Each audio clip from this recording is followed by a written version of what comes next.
ভুগতেছে। আছে না ভাই? বাড়ির থেকে বলে আসছে ওয়াজে যাচ্ছি, অন্যদিন তো এত রাত পর্যন্ত বাইরে থাকতে দেয় না, আজকে ওয়াজের নাম বলে আড্ডা মারতেছে, মেলায় ঘুরতেছে। বাপ দাদার জন্মে অনেকগুলো আছে চটপটিও দেখে নাই, 12 ভাজাও খায় নাই, ওরা চটপটি আর 12 ভাজা খাচ্ছে। এরকম লোক এলাকায় আছে কিনা? কথা বলতে হবে, আছে কিনা? ওরা আমাদেরকে উল্টা ওয়াজ করে, বলে হুজুর আপনাদেরকে পকেটে রাখছি, এত ওয়াজ শোনা লাগবে, তার মানে কি? আমি চিন্তা করলাম আমি এত বড় মানুষ, ওর কত বড়ই না পকেট, এই পকেটে আমি কেমনে ঢুকলাম? বলে আপনার ওয়াজ ইউটিউবে আছে, ইউটিউব আমার মোবাইলে আছে, মোবাইল আমার প্যান্টের পিছনের পকেটে আছে, আপনি আমার প্যান্টের পিছনের পকেটে। এরা হুজুরদেরকে পকেটে ঢুকাই ফেলছে, ইসলামকে পকেটে ঢুকাই ফেলছে, অতএব তাদের কিচ্ছু লাগে না। অথচ ওরে ঠাইসে যদি ধরেন এই গোসলের ফরজ কয়টা, দেখবেন কাসু মাসু করে হয়তো কোনো রকমে বলছে 3টা, আর যদি ঠাইসে ধরে বলেন বল 3টা কি, চিন্তা করছে না বললে একটা বেইজ্জতি, মাথা কাটায় বলছে জানা আছে, বলে ব্যাককল বল না কি জানিস, বলতেছে লুঙ্গি বদনা গামছা। এরকম লোক আছে কিনা ভাই? যারা হাসলেন আপনারা, এখানে আবার এরকম ভিআইপি লোকও আছে 60 বছর বয়স, দোয়াই কুনুত মুখস্থ করতে পারে নাই, উনি এখনো দোয়াই কুনুতের জায়গায় কুলু আল্লাহ পড়ে। এরকম প্লেয়ার আছে কিনা? আছে। সানার অর্থ জানে না, নামাজের ভিতরের বাইরের ফরজ জানে না, কিন্তু মাহফিল দিনে ওনার মাহফিল পছন্দ হয় না। চিন্তা করে হুদা মিশা এগুলা প্রত্যেক দিন এখানে সেখানে ওয়াজ হচ্ছে, আপনার প্রত্যেক দিন অক্সিজেন লাগে, প্রত্যেক দিনের খাবার লাগে, প্রত্যেক দিন বাথরুম করা লাগে, তাহলে আপনি কেমনে ভাবলেন প্রত্যেক দিন যেই আল্লাহ আপনাকে নির্দেশনা দিয়েছে ওই আল্লাহর কোরআনহীন আপনি থাকবেন? আপনার দ্বারা এটা বিবেচনা করা আর পাগল হয়ে যাওয়া দুইটা একই কথা, ঠিক না? ভালো করে বোঝেন, মানুষ 2 দিক দিয়ে খায়। কয় দিক দিয়ে? কথা বলতে হবে। মুরব্বীরা কোনো কথা বলবেন না, তরুণ আর যুবকরা কথা বলো। কয় দিক দিয়া? একটা খাই মুখ দিয়া, বাজার করা লাগে, হাট করা লাগে, গরুর গোস্ত অমুক তুমুক এই সেই আমরা খাই। আরেকটা খাবার খায় মানুষ নাক দিয়ে, যেই খাবার কেনা লাগে না, কিনতে হলে ঠেলা কি জিনিস আমি জানি। আমার আব্বা আইসিইউতে ছিলেন করোনার সময়ে, আসগর আলী মেডিকেল কলেজ হাসপাতালে ভর্তি করা হয়েছিল। আমার দাদা মারা গেছেন, 3 দিন পরে দাদি মারা গেছেন, ফুপু মারা গেছে, ওই মাসেরই 21 দিন পরে ফুপা মারা গেছে, ওই মাসেরই 3 দিন পরে আমার নানি মারা গেছে। এই 5টা লাশ রিসিভ করতে 47 লক্ষ টাকা লাগছে, লাশ রিসিভ করতে, হাসপাতালের বিল দিতে। আর আব্বাকে কেবল জীবিত ফেরত পাইছি, বিল নেওয়ার পরে 7 দিন ছিল, বিল আসছে 29,700 টাকা শুধু অক্সিজেনের। নাক দিয়ে যে খাইলাম, অক্সিজেন কিনা লাগে না। ফুটা নিবাস বান্দা, নামাজ পড়ে না, কালাম পড়ে না, কোরআন পছন্দ করে না, মাহফিলে আসে না, তোর আল্লাহর অক্সিজেন বাদ দিয়ে কিনে খা। আল্লাহর অক্সিজেন ভোগ করলে আল্লাহর কথা শোনা লাগবে, ঠিক কিনা? মন যদি শুনতে মন না চায়, একটা বন্ধুকে ডাক দিবেন, এদিকে আয়। আসার পরে বলবেন আমার পিছনে আয়, পিছন থেকে ডান হাত দিয়ে ধরবে মুখ, বাম হাত দিয়ে ধরবে নাক, বলবে 1 মিনিট আগে ছাড়বি না। ঠাইসে ধরার পরে টের পাবি যেই আল্লাহর অক্সিজেন খাও ওই আল্লাহর কথা তোমার পছন্দ হয় না। তুমি কিসের গোলাম? তুমি গোলাম হতে পারো নাই, তুমি শয়তানের নামান্তর হয়ে ঘোরাফেরা করতেছ। মাহফিল হয় এ কয়টা লোক এলাকায়, এ কয়টা লোক এলাকায় আসে না। সকলের নসিবে এটা জুটবেও না। রব্বুল আলামিন যাদেরকে চুজ করেন কেবল ওই কয়টা মানুষই কোরআনের পক্ষে আসতে পারে, ঠিক কিনা? রাগ হচ্ছেন আপনারা? আমার কথা চাচা ছোলা বেশিরভাগ মানুষের জন্য পছন্দ হয় না, কিন্তু পছন্দ না হলে আমার সমস্যা নাই। আমি আল্লাহর সাথে হিসাব বরাবর করার জন্য কথা বলি, আমি দুনিয়ার মানুষের দিকে তাকায় কথা বলি না। প্রিয় ভাইয়েরা, 2 পর্বে কথা বলবো। কয় পর্ব? প্রথম পর্ব বোঝার, পরের পর্বের মধ্যে মজা আছে। 2টা মিলায়া একটা সম্মিলিত আলোচনার থেকে একটা বার্তা নিয়ে বাড়িতে যাব ইনশাআল্লাহ। একটা মুখ বন্ধ থাকবে না ইনশাআল্লাহ। আরেকবার সুযোগ দিলাম ইনশাআল্লাহ। প্রিয় ভাইয়েরা, নবী করিম সাল্লাল্লাহু আলাইহি সাল্লাম যখন দুনিয়ায় আসলেন, দুনিয়ায় আসার পরে তার নবুয়তের পূর্ববর্তী লাইফটা 2 ভাগে বিভক্ত। একটা লাইফ ডিউরেশন, 17 ইয়ার্স থেকে 25, এই আল্লাহ নবীর 8 বছর একটা পর্ব। আরেকটা পর্ব হচ্ছে 25 থেকে 40, এটা মুখস্থ রাখতে হবে তরুণদেরকে, যুবকদেরকে। তাহলে আল্লাহ নবীর নবুয়তের আগের লাইফটা কয় ভাগে বিভক্ত? একটা 17 থেকে 25, আরেকটা 25 থেকে 40। 17 থেকে যে 25, এই সময় আল্লাহর নবী সাল্লাল্লাহু আলাইহি সাল্লাম নানাভাবে সমাজের মধ্যে দাওয়াতের চেষ্টা করেছেন, হিলফুল ফুজুল করেছেন, সমাজ পরিবর্তনের জন্য চেষ্টা করেছেন, নানান ধরনের উদ্যোগ নিয়েছেন, কিন্তু আল্লাহর নবী এইগুলো উদ্যোগে প্রপার সাকসেসফুল হতে পারেন নাই। আল্লাহর নবীর এই যে সময়টুকু যখন তার বয়স হলো 25, ওই যুগটাকে বলা হতো আইয়ামে জাহেলিয়াত। আমি উচ্চারণ করব আরেকবার, এরপরে জিজ্ঞাসা করব, সকলের মুখ দিয়ে বলবেন। ওই যুগকে বলা হতো আইয়ামে জাহেলিয়াত। বলেন যুগের নাম কি? থ্যাংক ইউ, অ্যাক্টিভ শ্রোতা। আইয়াম মানে যুগের বহুবচন বা সময়ের বহুবচন, একটা কাল। জাহেলিয়াত মানে অন্ধকার।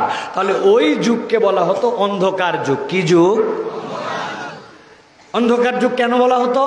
কারণ ওই সময় পিডিবি ছিল না, ওই সময় ডেস্কো ছিল না, ওই সময় পল্লী বিদ্যুৎ ছিল না, ওই সময় জেনারেটর ছিল না, সৌর বিদ্যুৎ আবিষ্কার হয় নাই।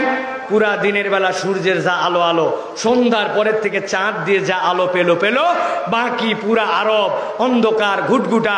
রাত্রেবেলা তারা কিচ্ছু দেখতে পেত না, একদম প্রত্যেক ঘর ঘর অন্ধকার কালো হয়ে ভরে থাকতো। এই জন্য ওই যুগকে আইয়ামে জাহেলিয়াত বলা হতো। তাই বুঝে বলেন তাই? তাহলে আইয়ামে জাহেলিয়াত কেন বলা হতো মুখস্থ করবেন। আমি আপনাদের কাছে ধরবো। আবার আমি আমার নিজের গাড়ি আজকে নিয়ে আসতে পারি নাই যৌক্তিক কারণে, এই জন্য আমি বই আনতে পারি নাই। তাছাড়া আপনাদেরকে পুরস্কার দেওয়ার প্ল্যান ছিল আমার। যাই হোক, খেয়াল করেন। জি মাশাআল্লাহ, জি ঠিক আছে, ইনশাআল্লাহ ডাক্তার সাহেব পুরস্কার নিয়ে আসতেছে। প্রিয় ভাইয়েরা, ভালো করে তাহলে কথা শোনেন। তাহলে জাহেলিয়াতের যুগ, তার এই যুগটাকে জাহেলি যুগ বলা হতো 5টা কারণে। কয়টা? সবগুলো হাত নিচে নামান। যে যেখান থেকে হাত বাঁধতে রাখছেন, পায়ে রাখছেন, নিচে নামান। হাত করে বাঁধন ছুটাইছেন, হাতগুলো এরকম করেন নিচে, হাত এরকম নিচে হাতে ধরেন। ওই যুগকে জাহেলি যুগ বলা হতো 5টা কারণে। আমি জিজ্ঞাসা করব কয়টা, একসাথে হাত তুলে দেখাতে হবে 5টা। জাহেলি যুগের কারণ কয়টা? সব হাত ওঠে নাই। আরেকটা সুযোগ দিব। চাচা, ফাঁকি দিলে হবে না বাবা, এটা ফাঁকিবাজ বক্তা না। হ্যাঁ, হাত তুলতে হবে, কোমর ঠাসা দিয়ে আরাম করে বসেন, হাতের বরে না। ওই যুগকে বলা হতো জাহেলি যুগ। জাহেলি যুগের কারণ কয়টা? আম গাছ তলায় 2 জন ফাঁকি মারছে।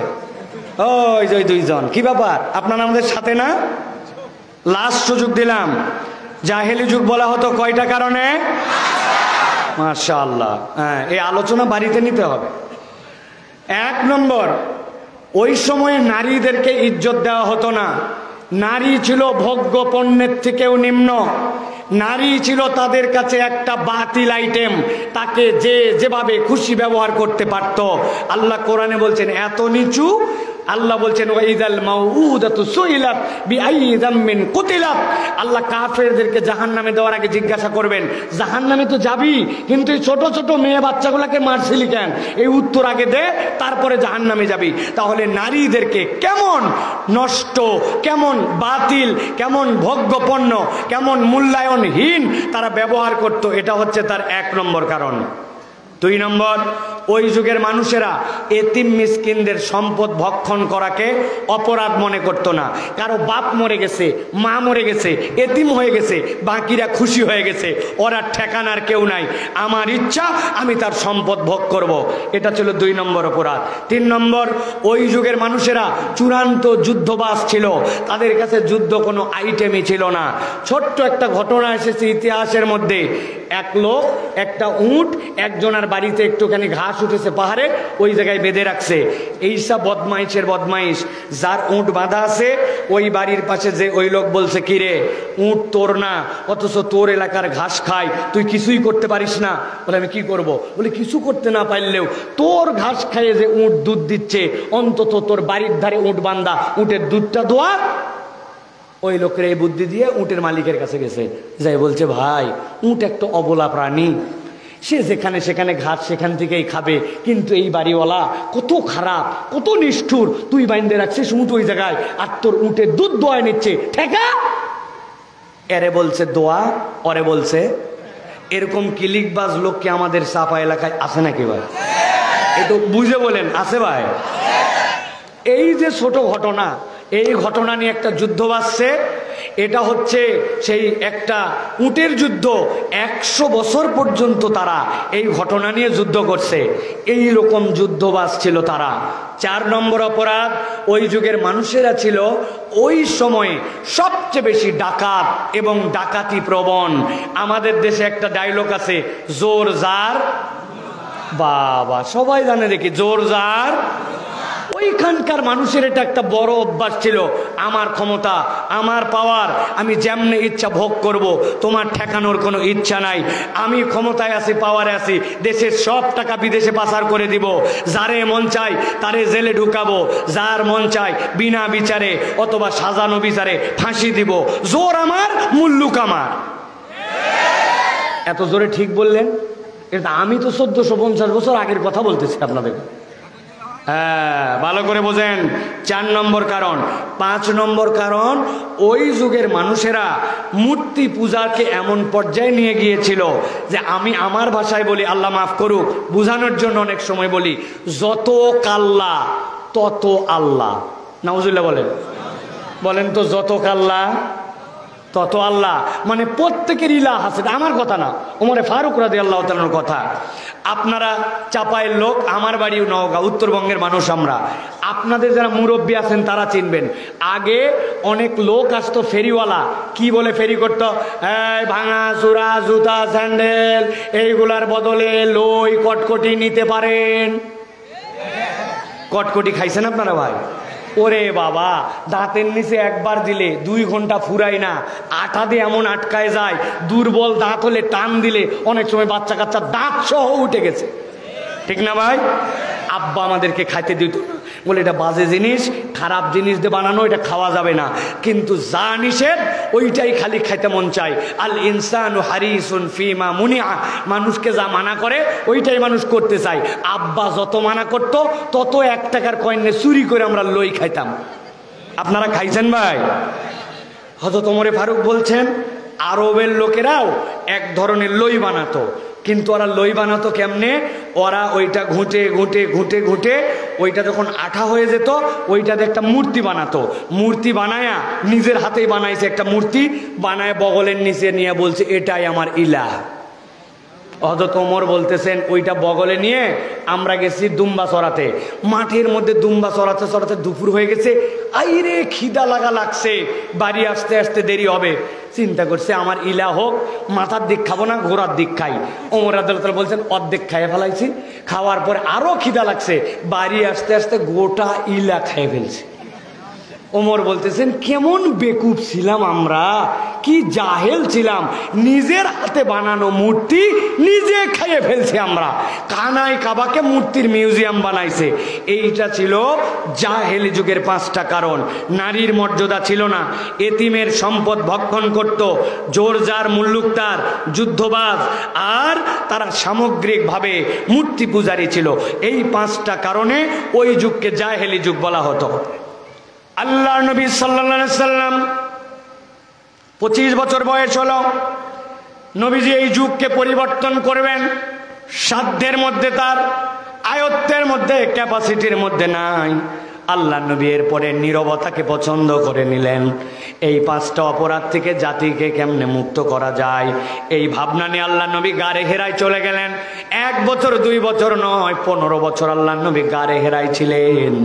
আল্লাহ নবী সোমবার দিন 3 দিনের খাবার নিয়ে গারে হেরায় রওনা হতেন। সোম মঙ্গল বুধ হযরতে খাদিজা রাদিয়াল্লাহু তাআলা জানতেন আমার স্বামীর কাছে 3 দিনের খাদ্য আছে, কিন্তু আল্লাহ নবী যখন বুধবারে ফেরত আসতেন না, বৃহস্পতিবারেও ফেরত আসতেন না, জুমার রাত চলে আসতো। খাদিজা রাদিয়াল্লাহু তাআলা আর সহ্য করতে পারতেন না। খাবার নিয়ে এবড়ো থেবড়ো পথ, 8 কিলোমিটার রাস্তা, 2600 ফিট উঁচুতে উঠে যে আল্লাহ নবীর কাছে আবার খাবার পৌঁছাই দিয়ে আসতে। নবীজি সাল্লাল্লাহু আলাইহি সাল্লাম 1 বছর 2 বছর নয়, 15 বছর গভীর মনোযোগে ভাবেন। 15 বছর আল্লাহ নবী 5টা বিষয় নিয়ে ভাবলেন, জাতিকে কেমনে মুক্ত করা যায়, এই জাতির এই 5টা দোষ ত্রুটি থেকে কেমনে তাদেরকে বের করা যায়। 40 বছর আল্লাহ নবীর যখন বয়স হলো, একদিন জিবরাইল আমিন আল্লাহ নবীর কাছে আসলেন। আসার পরে আল্লাহ নবীর কাছে বললেন, ইন্নী বুইসতু ইলাইকা মিনাল্লাহি সুবহানাহু ওয়া তাআলা, আল্লাহর পক্ষ থেকে আমি প্রেরিত হয়েছি। আল্লাহ আপনাকে নবুয়ত দান করেছেন। এখন আমি যা বলবো আপনি আমার সাথে তাই বলেন। আল্লাহ নবীকে বললেন ইকরা। নবীজি বলেন মা আনা বিকারিন, আমি তো পড়তে জানি না। বুকের সাথে জড়ায় ধরে চাপ দিলেন, দিয়ে বললেন ইকরা। নবী বললেন পড়তে পারি না। তৃতীয়বার আবার এমনভাবে চাপ দিলেন। চাপ দেওয়ার পরে আল্লাহ নবীকে বলেন ইকরা বিসমি রাব্বিকাল্লাযী খলাক, খলাকাল ইনসানা মিন আলাক, ইকরা ওয়া রাব্বুকাল আকরাম আল্লাযী আল্লামা বিল কলাম। আল্লাহ নবী এটা বলার সাথে সাথে জিবরাইল আমিনের সাথে 5টা আয়াত পড়লেন। আর 5টা আয়াত তেলাওয়াত করার পরে নবীজি সাল্লাল্লাহু আলাইহি সাল্লাম বাড়িতে চলে আসলেন। খাদিজা রাদিয়াল্লাহু তাআলার কাছে ভয় পেয়ে জ্বর এসে গেল, কম্বল আবৃত করে দেওয়া হলো। খাদিজা বললেন ভয় পাবেন না আপনি, আল্লাহি লা ইউখজিকাল্লাহ, আল্লাহ আপনাকে কখনো অপমান করতে পারেন না। আপাতত আপনি ঠান্ডা হন। আপনার মধ্যে 3টা অভ্যাস আছে। আপনি আত্মীয়তার সম্পর্ক রাখেন, মেহমানদারি করেন, এতিম মিসকিনের অভিভাবকত্ব গ্রহণ করেন। যার মধ্যে এই 3 গুণ থাকে আল্লাহ তাকে কখনো খারাপ কিছু করবেন না। সুবহানাল্লাহ। প্রিয় মুসলমান, আমি যে ঘটনাটুকু বললাম লাস্ট 1-1.5 মিনিট জিজ্ঞাসা করবো একজনও, বুঝার না থাকলে আবার বলবো, কিন্তু আপনাদেরকে উত্তর দিতে হবে। আমি আল্লাহ নবীর প্রতি প্রথম ওহী অবতীর্ণের যেই ঘটনাটা বললাম, এইটাকে আপনি জীবনের প্রথম আজকে শুনলেন না আগেও শুনছেন? শুনছেন না? তাহলে জানা কথা আমি কেন বললাম? আমার একটা উদ্দেশ্য আছে, বিনা উদ্দেশ্যে এইটা বলি নাই। আপনি এই ঘটনাটুকু জানেন, কিন্তু এই ঘটনার মধ্যে এমন কতকগুলা কথা ঢুকানো আছে যেইটা নিয়ে আপনার আমার বিবেক কখনো চিন্তা করে নাই।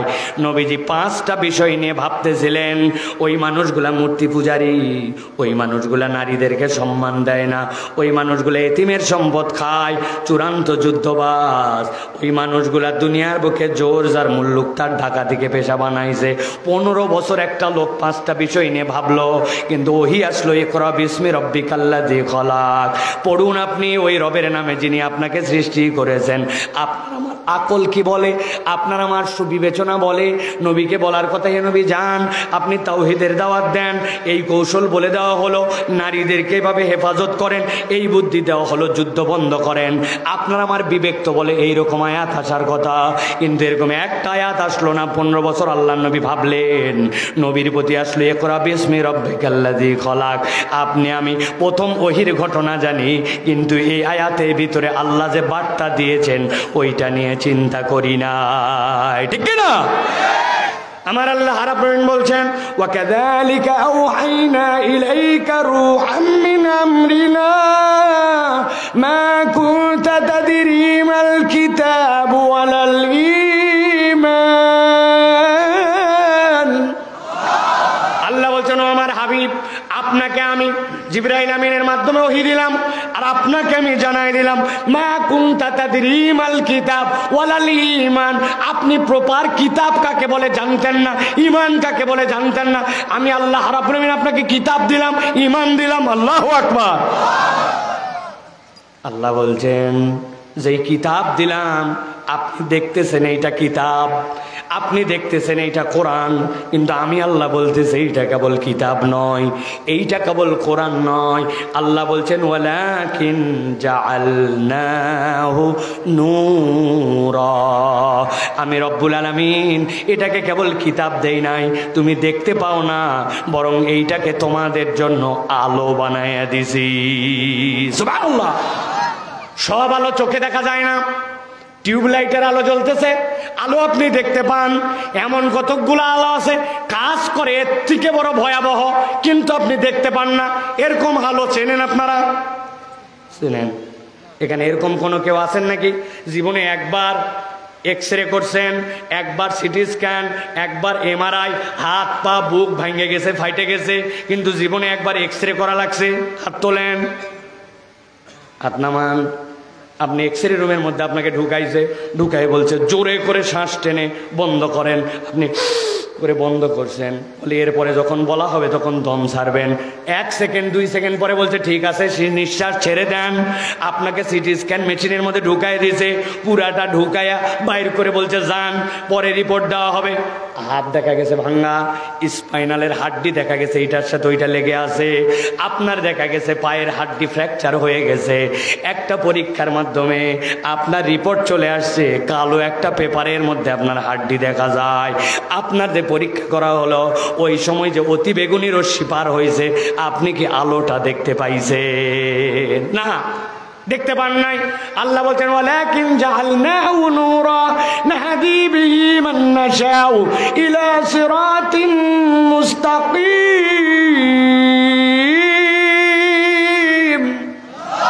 আল্লাহ বলছেন ও দুনিয়ার মানুষ, ওই 5টা সমস্যা আল্লাহ নবী ভেবেছেন, কিন্তু আল্লাহ নবীর কাছে সমাধান ছিল না। আল্লাহ বলছেন আমি সমাধান দিলাম, জাতিকে এমন ভাবে গঠন করেন যেই জাতি আল্লাহকে চেনে, রবকে চেনে। রবকে না চেনা বিদ্যা দিয়া সমাজ পরিবর্তন করা যাবে না। যত বড় লেকচার মারেন, সোনার বাংলাদেশ কিয়ামত পর্যন্ত কোরআনের বিদ্যা, আল্লাহ পরিচয়ের বিদ্যা ছাড়া পরিবর্তন সম্ভব নয়। আপনি ঠিক বলছেন না বুঝে, আর আমার কাছে ঠিক বলার যুক্তি আছে, আমার কাছে প্রমাণ আছে, আমার কাছে বিগত 10 বছর হলো এই দেশ সিসি ক্যামেরায় আপডেট হয়েছে, তাই না ভাই? বিভিন্ন অফিসে সিসি ক্যামেরা নিয়ন্ত্রিত, সব জায়গায় ডায়লগ লাগানো সিসি ক্যামেরায়। আমার দৃষ্টিভঙ্গিতে ডিজিটাল চোর বানাইছে। চোর আগে ছিল সস্তা, এখন চোর হয়ে গেছে আধুনিক। কথা বলেন। আমার পাসপোর্টের মেয়াদ ফুরাইছে, 6 মাসের নিচে চলে গেলে পাসপোর্টে বিদেশি কোনো ভিসা দেয় না। আমি অফিসে যাচ্ছি, একজন বলল প্রস্তুতি নিয়ে যায়েন, তাছাড়া কিন্তু কাজ হয় না। আমি মনে করলাম ওখানে যাই বোধহয় সিগনেচার করা লাগবে, যেন কলম নিতে বলছে, পকেটে 2টা কলম। জি না, আপনিও যা বুঝছেন আমিও তাই বুঝছি। মাল নিয়ে যেতে বলছে, আমিও পকেটে মাল নিয়ে গেছি। যাওয়ার পরে দোতলায় অফিস, কাগজপত্র আপডেট করতে হবে, খালি ঘুরাতে অনেকক্ষণ, টাকাও খায় না, কাজও করে না, কি ফাঁপড়, বিপদের বাজার। অনেকক্ষণ পরে বলছে চলেন নিচে যাই। দোতলার থেকে যখন নিচে নামাচ্ছে, 1তলার সিঁড়ি, এরপরে একটা ল্যান্ডিং, তারপর আবার একটা সিঁড়ি। 1 ধাপের সিঁড়ি আসার পরে যেই জায়গায় ল্যান্ডিং, ওই জায়গায় আসার পরে বলতেছে কিছু টাকা বাইর করেন। আমি বললাম এ ব্যাক কল, কখন থেকে টাকা দেওয়ার জন্য ঘুরতেছি, তুই বেটা সারাদিন ঘুরাইয়া এই জায়গায় টাকা নিবি কেন? বলতেছে হুজুর রাগ করেন না, এই বিল্ডিংটি সিসি ক্যামেরা নিয়ন্ত্রিত, আমরা মনিটরে চেক করে দেখছি, পুরা বিল্ডিং এর সব জায়গায় সিসি ক্যামেরা ধরে, খালি এই জায়গাটা ধরে না। যেই জায়গা ধরে না ওই জায়গায় টাকা খায়। তার মানে সিসি ক্যামেরা দিয়া বান্দার প্রকৃত পরিবর্তন করা সম্ভব নয়, ঠিক না? আমার কথা নয়, রব্বুল আলামিনের কথা। আল্লাহ কুরআনুল কারীমের সূরা আম্বিয়া 18 নম্বর আয়াতের মধ্যে আল্লাহ বলছেন বাল নাকুযিবু বিল হাক্কি আলাল বাতিল ফায়াদমাগুহু ফাইদা হুয়া যাহিদ ওয়া লাকুমুল ওয়াইলু মিম্মা তাসিফুন। আল্লাহ বলছেন ও দুনিয়ার মানুষ ঠান্ডা মাথায়, আল্লাহ বলতেছেন বাল নাকযিফু বিল হক, এই হক মানে কোরআন, এই হক মানে ঈমান, এই হক মানে ইসলাম। আল্লাহ বলতেন এই কোরআন, এই ঈমান বাতিলের উপর আঘাত করবে, এমন ভাবে আঘাত করবে। আল্লাহ বলতেন ফায়াদমাগু ফাইদা হুয়া যাহিক, এমন আঘাত করবে আল্লাহ গ্যারান্টি দিচ্ছেন সে কখনো টিকে থাকতে পারবে না, বাতিল নিশ্চিহ্ন হবে। আল্লাহু আকবার। আরবিতে দামগুন শব্দের অর্থ এমন মার যেটা ব্রেনে লাগে, ব্রেনে না মার হলে ওই মার প্রকৃত মার হয় না। ব্রেনের মায়ের মানে বুঝছেন? আপনার এলাকার নাম কি জানি, চাঁদপুর নাকি? দুই ছেলে এই জায়গায় মারামারি লাগাইছে, লাগায়া স্ট্যাম্প হাতে ছিল একজনার, দিচ্ছে বাম হাতে একবারই, বাম হাত গেছে ভাঙ্গা, নিয়ে গেছে চাপাই মেডিকেল। যাওয়ার পরে এক্সরে করার পরে ব্যান্ডেজ করে দিছে, দিয়ে বলছে আর আগামীকালকে আরেকটা ফিক্সড হলো কিনা দেখে তারপরে বিদায়, আজকে হাসপাতালে ভর্তি করে রাখো। ওই ছেলে সন্ধ্যার পরে এমন ব্যথা, কোঁকানি উঠে গেছে, ডাক্তারের পরামর্শ নিয়ে একটা ব্যথা নাশক ইঞ্জেকশন দিছে, চাপাই মেডিকেলে শুয়ে আছে। আপনার বাম হাত ভাঙ্গা রুগী, গলা ঝুলানো। সন্ধ্যার পরে যখন ব্যথা কমছে শুয়ে শুয়ে ভাবতেছে আল্লাহ খালি একবার আমার হাত ঠিক করুক, আর একবার খালি গ্রামে ফেরত আসি, যেই বেটা আমার এক হাত ভাঙছে আল্লাহ বাঁচিয়ে রাখলে তার দুই হাত না ভাঙছি তো আমি মামুর বেটাই না, আছে কিনা? আরেকজন গন্ডগোল লাগিয়েছে, লাগানোর পরে ঠ্যাং ভেঙে দিছে আরেকজন। আর চাপাই মেডিকেল বলছে কেন হবে না, ডাইরেক্ট পঙ্গুতে নিয়ে চলে যাও। ঢাকা পঙ্গুতে নিয়ে গেছে, যাওয়ার পরে অপারেশন করার পরে 5 ইঞ্চি 5 ইঞ্চি দুইটা ইট পায়ের মধ্যে বাইন্ধে পঙ্গু হাসপাতালে টানা দিয়ে রাখা লাগে, দেখছেন আপনারা? ঝুলানো।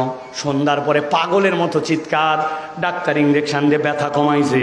পঙ্গু হাসপাতালের বেডে শুয়ে শুয়ে যখন একটু ভালো ভালো ফিল করছে, তখন শুয়ে শুয়ে বলতেছে আল্লাহ একবার খালি আমার গ্রামে ফেরত আনুক, যেই বেটা আমার বাম পা ভাঙছে ওর বাপের এক পা, ভাইয়ের এক পা, ওর এক পা, 3 পা যদি আমি না ভাঙছি তো আমি মামুর বেটাই না, আছে কিনা?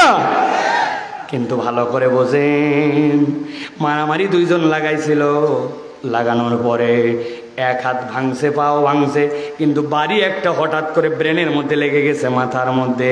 এইখানে লাগার পরে সেই ব্যক্তি কোমায় চলে গেছে, অজ্ঞান হয়ে গেছে। এরপরে হাতও ভাঙছে, পাও ভাঙছে, হাসপাতালে হাতও প্লাস্টার, পাও প্লাস্টার, কিন্তু জ্ঞান নাই। বুঝে থাকলে উত্তর দিবেন, যেই বেটার জ্ঞান নাই, হুঁশ নাই, কোমায় চলে গেছে, ওই বেটা কার হাত ভাঙবে আর কার পা ভাঙবে হাসপাতালে এইটা ভাবতে পারে? বললেন না যারা ঘুমাই গেছেন আপনারা, তারা কি ভাবতে পারে? ভালো করে বোঝেন। আল্লাহ বলছেন ফায়াদ মাগু, আল্লাহ বলছেন আঘাতটা হবে ব্রেনে। আল্লাহ বলছেন ফাইজা ওয়া জাহিক, এমন আঘাত হবে বাতিল নিশ্চিহ্ন হয়ে যাবে। কোরআন আপনাকে লাঠি দিয়ে বাটাম দিয়ে মারতে বলে নাই। আল্লাহ মূলত বুঝাতে চান ইকরা বিসমি রাব্বিকাল্লাযী খলাক, তোমার প্রভুর বিদ্যায় তোমার ভিতরে এমন ভাবে আলোকিত হবে। আল্লাহ বলছেন তোমার চেতনায় পরিবর্তন হবে, আদর্শে পরিবর্তন হবে, নৈতিকতায় পরিবর্তন হবে, তুমি এমন চরিত্রবান মানুষ হবে। ওই চারিত্রিক পরিবর্তন হলে বাইরের সব ল্যাকিং থাকতে পারে, জাতি পরিবর্তিত হবে। ইসলাম পরিবর্তন এনে চরিত্রে, আর দুনিয়ার মানুষ বাইরে পরিবর্তন আনে, উপরে উপরে মলম লাগায়, ঠিক কিনা? একজন গাছের থেকে পড়ছে, আম গাছের থেকে পরে পা গেছে ভাঙ্গে, ডাক্তারের কাছে গেছে। ডাক্তার বলছে ওষুধ যা দিলাম দিলাম, কিন্তু উপরের জন্য একটা সাময়িক মলম দিলাম, যেখানে ব্যথা পাইছেন ওই জায়গায় মলম লাগাবেন। 3 দিন পরে ডাক্তারের কাছে ভ্যান ভাড়া করে গেছে। যাওয়ার পরে বলছে ডাক্তার কি মলম দিলেন, কাজ তো হয় নাই, দেখেন আমার পা ফুলে ঢোল। বলছে মলম লাগাইছেন? বলছে বহুত কষ্ট করে লাগাইছি। বহুত কষ্ট মানে? বলতেছে আমার এই পা নিয়ে হাঁটতে পারি না। আপনি বলছেন যেখানে পড়ে গেছেন ওখানে মলম লাগাতে, ভ্যান ভাড়া করে আম গাছে শিকড়ে আমি মলম লাগাতে গেছি 3 দিন। হাসলেন আপনি, তো বাস্তবতাটা ওইটাই। কোরআন আপনার ঘরে আছে, আল্লাহর এই বিধান সবাই জানি, কিন্তু আমার জীবনে এইটা গ্রহণ করি নাই। বাহিরে বাহিরে মলম লাগাই, মাহফিলে মাহফিলে স্লোগান দেই, কিন্তু কোরআন দে নিজেদের জীবনই নিজেরা রাঙাই না, ঠিক না? জাগির রেখে হাফেজ বানাই দিচ্ছে ছাত্র। যেই মহিলা রান্না করছে আল্লাহ তার বরকত দেখ, যেই ছেলে খাওয়াইছে ওই বাড়িতে আল্লাহ বরকত দেখ, কিন্তু ওর বাড়িতে হাফেজ হয়ে গেছে, কিন্তু ওই বাড়িতে ওই পুরুষ ওই নারী কোরআনই হয়তো পড়তে জানে না। এরকম পরিবার চাপাই নাই, আছে বড় ভাই?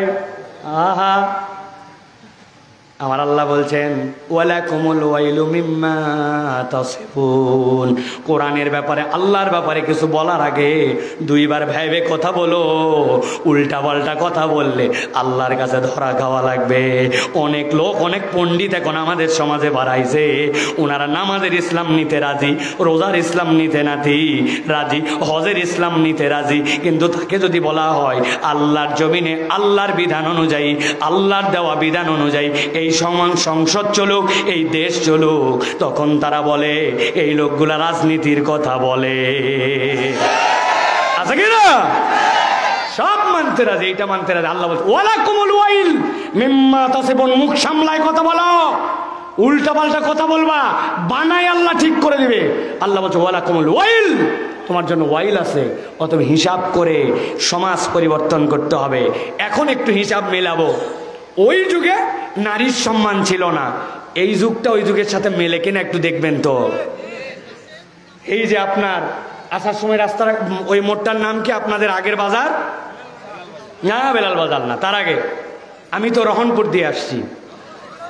হ্যাঁ, গমস্তপুর বাজারের উপরে এত বড় এক সাইনবোর্ড লাগানো আছে। সাইনবোর্ড দিক তাকায় দেখি এক মহিলার বগল কাটা, পেটের ভুঁড়ি বাইর হয়ে আছে, হাত এরকম করে টান দিয়ে বলছে শীত থেকে বাঁচতে হলে, আপনার শরীরে ময়েশ্চারাইজার বাড়াতে হলে এই মলম ব্যবহার করুন, এই ক্রিম ব্যবহার করুন। দেখছেন এই বিজ্ঞাপন? এই ভাইয়া দেখছেন? আমি আপনাদের কাছে জিজ্ঞাসা করতে চাই, শীতকালে মহিলারা বাড়ির বাহিরে বেশি থাকে না পুরুষ? আম বাগানে নারী বেশি কাজ করে না পুরুষ? ইরির খেতে নারী না পুরুষ? ভ্যান চালায় নারী না পুরুষ? জমিতে হাল চাষ করে নারী না পুরুষ? আম গাছে বিষ দেয় রোদের মধ্যে পুড়ে নারী না পুরুষ? ব্যাপার কি তাহলে? খালি নারীর মলম লাগাচ্ছে আর পুরুষের হাত পায়ে ফাটতেছে না, ব্যাপারটা কি? আসলে মলম লাগানো টার্গেট নয়, টার্গেট মহিলাকে বাজারা বানায়া, বিজ্ঞাপন বানায়া মহিলার ওই রূপ সৌন্দর্য অপরের চোখ দিয়ে ধর্ষণ করানো। এতে নারীর ইজ্জত বাড়ে না, জাহেলি যুগের মতো নারীকে ভোগ্যপণ্য বানায়। এত বুঝেন আপনি? এইটা বোঝেন না? না প্রিয় ভাইয়েরা, এই জন্য বলতেছি প্রিয় ভাইয়েরা, ওই জাহেলিয়াতের সাথে হিসাব মিলালে আপনার আমার জাহেলিয়াত সমান সমান। পরিবর্তন যদি করতে চান তাহলে কোরআন দিয়েই পরিবর্তন করতে হবে, নচেত পরিবর্তনের কোনো রাস্তা নাই। ঠিক কিনা? আপনাদের সকলের এই সকল ওয়াজ ভাল লাগে না, কারণ আমাদের এই উত্তরবঙ্গে আমি ওয়াজই করি না, কম করি, কিন্তু এদিকে খালি গল্প শোনান লাগবে, কিচ্ছা শোনান লাগবে। এদিকের লোক যে কোন ওয়াজ পছন্দ করে এটাই শিখতে পারি নাই, তো যা শিখি নাই তা শোনাবো কেমনে? এই জন্য আমাদের ওয়াজ অধিকাংশ জায়গায় অসল। কিন্তু আমিও মিশন নিছি, আগামী 5 বছরের মধ্যে এই ওয়াজই সবচেয়ে সচল হবে। বক্তাকে বলে দেওয়া হবে আপনি যত জ্ঞান রাখেন রাখেন, কিন্তু আমার এই জায়গায় এই সাবজেক্টে ওয়াজ করা লাগবে। হে বক্তা তাহলে পড়ে আসবে না? পড়ে আসবে তাহলে বক্তা। এই জন্য প্রিয় ভাইয়েরা, আমরা কোরআন হাদিস থেকে কিছু কথা শুনতে চাই। রাজি আছেন আপনারা? অনেকেই মনে করতেছেন ওয়াজ শুরু হয়ে গেছে, তাই না ভাই? জি না, এখনো ওয়াজই শুরু হয়নি। এতক্ষণ হলো কি তাহলে? কেবল একটু আইল দিলাম। আইল দেওয়া বোঝেন? জমিতে আল না থাকলে পানি বাঁধবে। ওই যে আম গাছের নিচে থালা দেন, থালা যদি না দিলে পানি থাকবে ওই জায়গায়? আরে কথা বলেন না ভাই, থাকবে? একজন আল দিছে, দিয়ে পানি সেচ দিছে, পাশের জমিওয়ালা খুব টাউট, ওই বুদ্ধি করে আলের নিচে কোদাল মেরে আমার জায়গা মতো রেখে দিছে, দিয়ে ও তো মনে করছে যে আধা ঘন্টায় তো জমি ভরে যাওয়ার কথা। আধা বিঘা জমি ভরতে কতক্ষণ লাগে? 1 ঘন্টা পরে যায় দেখে মেশিন ডাক উঠে গেছে, তারপরেও জমিতে পানি বাঁধে নাই। কিরে যাই দেখে ওর গোড়াতে আল কাটা। যাই ধরছে, তুই আল কাটলি কেন? বলতে বললেই হবে নাকি, ধসে গেছে। করতে আমি আল কাটছি। এখন আপনার যদি আল না থাকে তাহলে জমিতে পানি বাঁধে ভাই? আমাদের অধিকাংশ জীবনের ওয়াজে আমাদের আল নাই। আসলাম, শুনলাম, চলে গেলাম। যাওয়ার পরে বলবে আব্দুল্লাহ মাহমুদ ভাই খালি ডাক্তারি না, একটা বক্তা আনছিল ফাটাফাটি। একজন জিজ্ঞাসা করছে বক্তা কি ফাটালো? বলছে তা বলতে পারবো না, কিন্তু ফাটাইছে। আছে না ভাই? এই যে ফাটাফাটি ওয়াজ শুনলাম সারা জীবন, এটা আমাদের এখন বিরাট বড় সমস্যার কারণ। আপনারাই সমালোচনা করেন, এত ওয়াজ কাজ হয় না কেন? এত ওয়াজ মানুষ পরিবর্তন হয় না কেন? ঘরে ঘরে মাহফিল, এগুলা ডায়লগ আপনারা দেন না? আজকের তে মুখস্থ করে নিয়েন। আইল ছাড়া ওয়াজ শোনার কারণে আমাদের এই অবস্থা। কি শুনলাম ওইটা আমার জীবনে ইমপ্লিমেন্টেশন করব কিনা কোনো সিদ্ধান্ত নাই। সে এইভাবে বসে গেল, বক্তার দিক তাকায় থেকে শুনলো, মাঝে মাঝে সুবহানাল্লাহ আলহামদুলিল্লাহ, বাড়ি চলে গেল। আছে কিনা? আর মহিলারা ওয়াজ শুনতেছে নাকি ভাই? মহিলারা ওয়াজ শুনতেছে প্রজেক্টর দিয়ে না প্রজেক্টর ছাড়া? মহিলারা ওয়াজ শুনতেছে না, আব্দুল্লাহ মাহমুদ ভাই যতই বলুক শুনতেছে। উনারা আসছে, আসার পরে ঈদের পরে কার একটা বেটি ছোট ছিল, উনার আবার বিয়ে হওয়ার পর বাচ্চা হয়েছে 11 বছর পর। তুই জরিনা, তোর আবার সোল হচ্ছে, এই যে গল্প উঠছে কিসের ওয়াজ, ঠিক না ভাই? আবার অনেকগুলো একটা কোলে করে একটা রেডিও চ্যানেল আনছে, 1 বছর 2 বছর বয়স রেডিও চ্যানেল। আসার পরের থেকে হয়ে গেল ওই সামলাতেই ওর ওয়াজ শেষ, পাশের লোকের ওয়াজ শেষ, ঠিক কিনা? অধিকাংশ মহিলা ওয়াজে বিনোদনের জন্য আছে, ওয়াজ শোনে না। আমার জানা কথা, পুরা পৃথিবী বলছে মেয়েরা নাকি বেটার হাফ, আর ইসলাম বলছে মেয়েরা বেটার হাফ না, মেয়েরা হচ্ছে ফুল। বলছে তোমাদের মায়েরা তোমাদের মাদ্রাসা, মাদ্রাসা তো ফুল। পুরা পৃথিবী সম্মান দিছে অর্ধেক নারীকে বলে, আর ইসলাম বলছে নারী গোটাই, নারী সব। এই যে আব্দুল্লাহ মাহমুদ ভাই বসে আছেন, ছোট থাকতে ওয়াকিয়া, ইয়াসিন, মুল, মুজাম্মেল, খালাম্মার আল্লাহ হায়াত দারাজ করুক, উনি তেলাওয়াত করছে 7-8 বছরে, শুনে শুনে মুখস্থ করছে। মা যদি এইটা পড়ে ও শুনায় মুখস্থ করতে পারে সন্তানকে, তাহলে মাকে অন্তত পড়তে জানতে হবে। এখনকার মায়েরা গানের হাফেজ, সূরা ফাতিহা জানে না, বাচ্চা কোত্থেকে শিখবে, ঠিক কিনা? বিয়ে করার সময় তো আবার ঠিক বলতেছেন, ময়দার বস্তা তুলে নিয়ে আইছে, এলাকায় এর চেয়ে সুন্দর না, ময়দার বস্তা আনছেন আপনি, আর কিচ্ছু আনেন নাই। দিনদারি জানে না, পাক না পাক জানে না, কিচ্ছু জানে না, ময়দার বস্তা নিয়ে এসে। পুরুষ সিদ্ধান্ত নাও, আগামীর প্রজন্মকে ইসলামের উপর রাখতে হলে দিনদার মেয়ে তৈরি করতে হবে। আল্লাহ আমাদেরকে বোঝার তৌফিক দান করেন। তাহলে আপনারা যদি বলেন, ওরে বাবা 40 মিনিট হয়ে গেছে, আপনারা যদি বলেন তাহলে আমরা নির্ধারিত একটু বিষয়ে কোরআন থেকে কথা শুনতে চাই। রাজি আছেন আপনারা? আছেন আপনারা? কারা কারা আছেন দেখি? মাশাআল্লাহ, হাত নামান, হাত নামান। আপনাদের যাদের অর্থোপেডিক সমস্যা নাই, অর্থোপেডিক্স মানে হাতের মধ্যে মোবাইল কমে গেছে, গিরিজ নাই, এরকম কিছু রুগী আছে না? ওই যে দরজা অনেক দিন খোলা হয় না, দরজা খোলার সময় দেখবেন খোলার সময় শব্দ করে, কে আছে না? এইরকম যাদের সমস্যা নাই তারা ভিন্ন কথা, থাকলে তো বাবা আমি তো কিছু বলতে পারবো না। আর দ্বিতীয় হচ্ছে, আপনার এলাকায় যদি হাত সোজা করার মানে হয় এইরকম, অত এরকম হাত সোজা করেন, এরকম যদিও ভিন্ন কথা। আর হাত সোজা আমাদের ঢাকাতে এরকম, আপনাদের যদি এরকম হয় তা আল্লাহর রাস্তায় এরকম করে সোজা করে 2 হাত তোলেন। তুলছেন সবাই? আরেকবার সুযোগ দেব, হাত নামান। এবার কারা কারা তুলতে পারে না তাদেরটা আমরা একটু চেক করে দেখে নিব, ডানে বামে। হ্যাঁ, সবাই একসাথে হাত 2টা সোজা করেন। করছেন?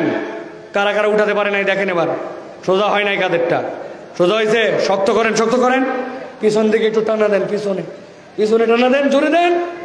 এবার সামনে দেন, একটু সামনে, মাশাআল্লাহ। এবার সোজা করেন, ডানে বামে তাকায় দেখে নেন কারা উঠাতে পারে নাই, চেহারাগুলো আমরা মনে রাখবো ইনশাআল্লাহ। দেখে নেন, দেখে নেন। হ্যাঁ, হাত সোজা করেন। করছেন? এবার একটু ডানে দেন, মাশাআল্লাহ। এবার একটু বামে দেন। এবার হাতটা সোজা করেন, সোজা করে একটু নড়াচড়া দেন জোরে জোরে।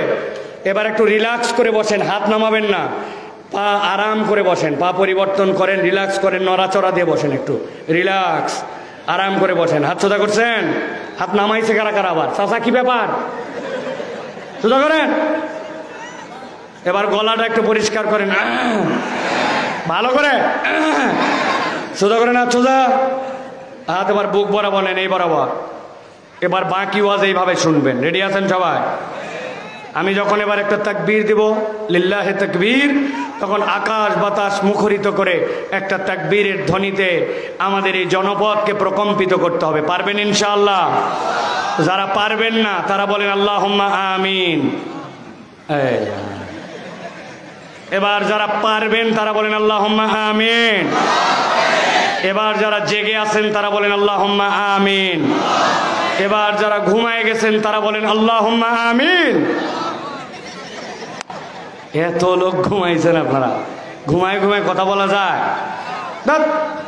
রেডি আছেন সবাই? আমি যখন বলবো লিল্লাহে তাকবীর, তখন হাত দুটো আসমানের দিকে ছুঁড়ে দিয়ে বলতে হবে আল্লাহু আকবার। জীবনে এত জোরে স্লোগান দেই নাই, এরকম একটা গলা থাকলেই কি গেলেই কি একটা তাকবীর দিতে হবে। পারবেন ইনশাআল্লাহ? পারবেন ইনশাআল্লাহ? চেয়ারে যারা বসে আছেন পারবেন বাবারা? রেডি সবাই? দেখে এটা তাকবীর দেন, লিল্লাহে তাকবীর, লিল্লাহে তাকবীর। আল কোরআনের আলো, আল হাদিসের আলো, তোমার নেতা আমার নেতা, আলেম ওলামা যেখানে, আল্লাহর আইন যেখানে, লিল্লাহে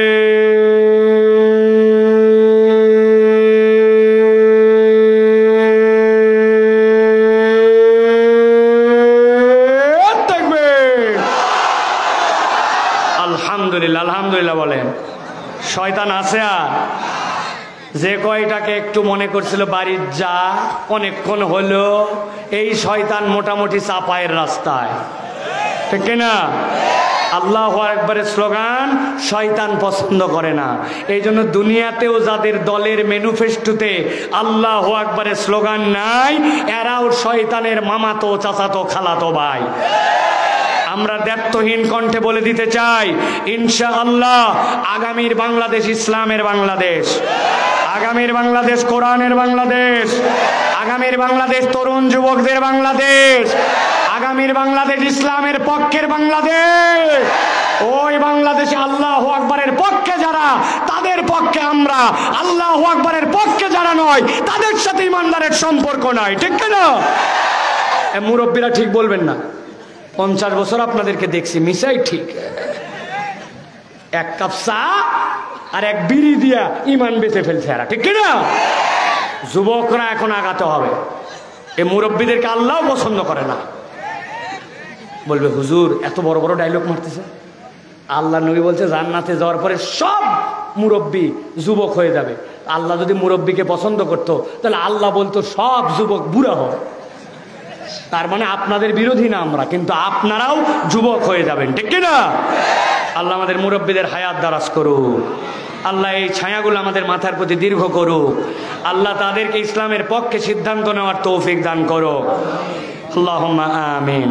তাহলে আমরা মূল আলোচনায় একটুখানি প্রবেশ করি ইনশাআল্লাহ। চলেন পবিত্র কোরআনুল কারীম থেকে আমরা সরাসরি কথা শুনবো ইনশাআল্লাহ। প্রিয় ভাইয়েরা, সকলেই জড়তা কাটায়া, আর বেশি সময় কথা বলতে পারবো না, অল্প সময় কথা বলবো, তো গুরুত্বপূর্ণ একটা বিষয়ে আমরা কথা শুনবো। জড়তা কাটায়া সকলে সমস্বরে একযোগে আমার সাথে দাঁড়িয়ে বসে, ছেলে মেয়ে দূরে কাছে সবাই বিতাড়িত শয়তান থেকে আশ্রয় প্রার্থনা করে চলেন সকলে আমরা পড়ি আউযু বিল্লাহি মিনাশ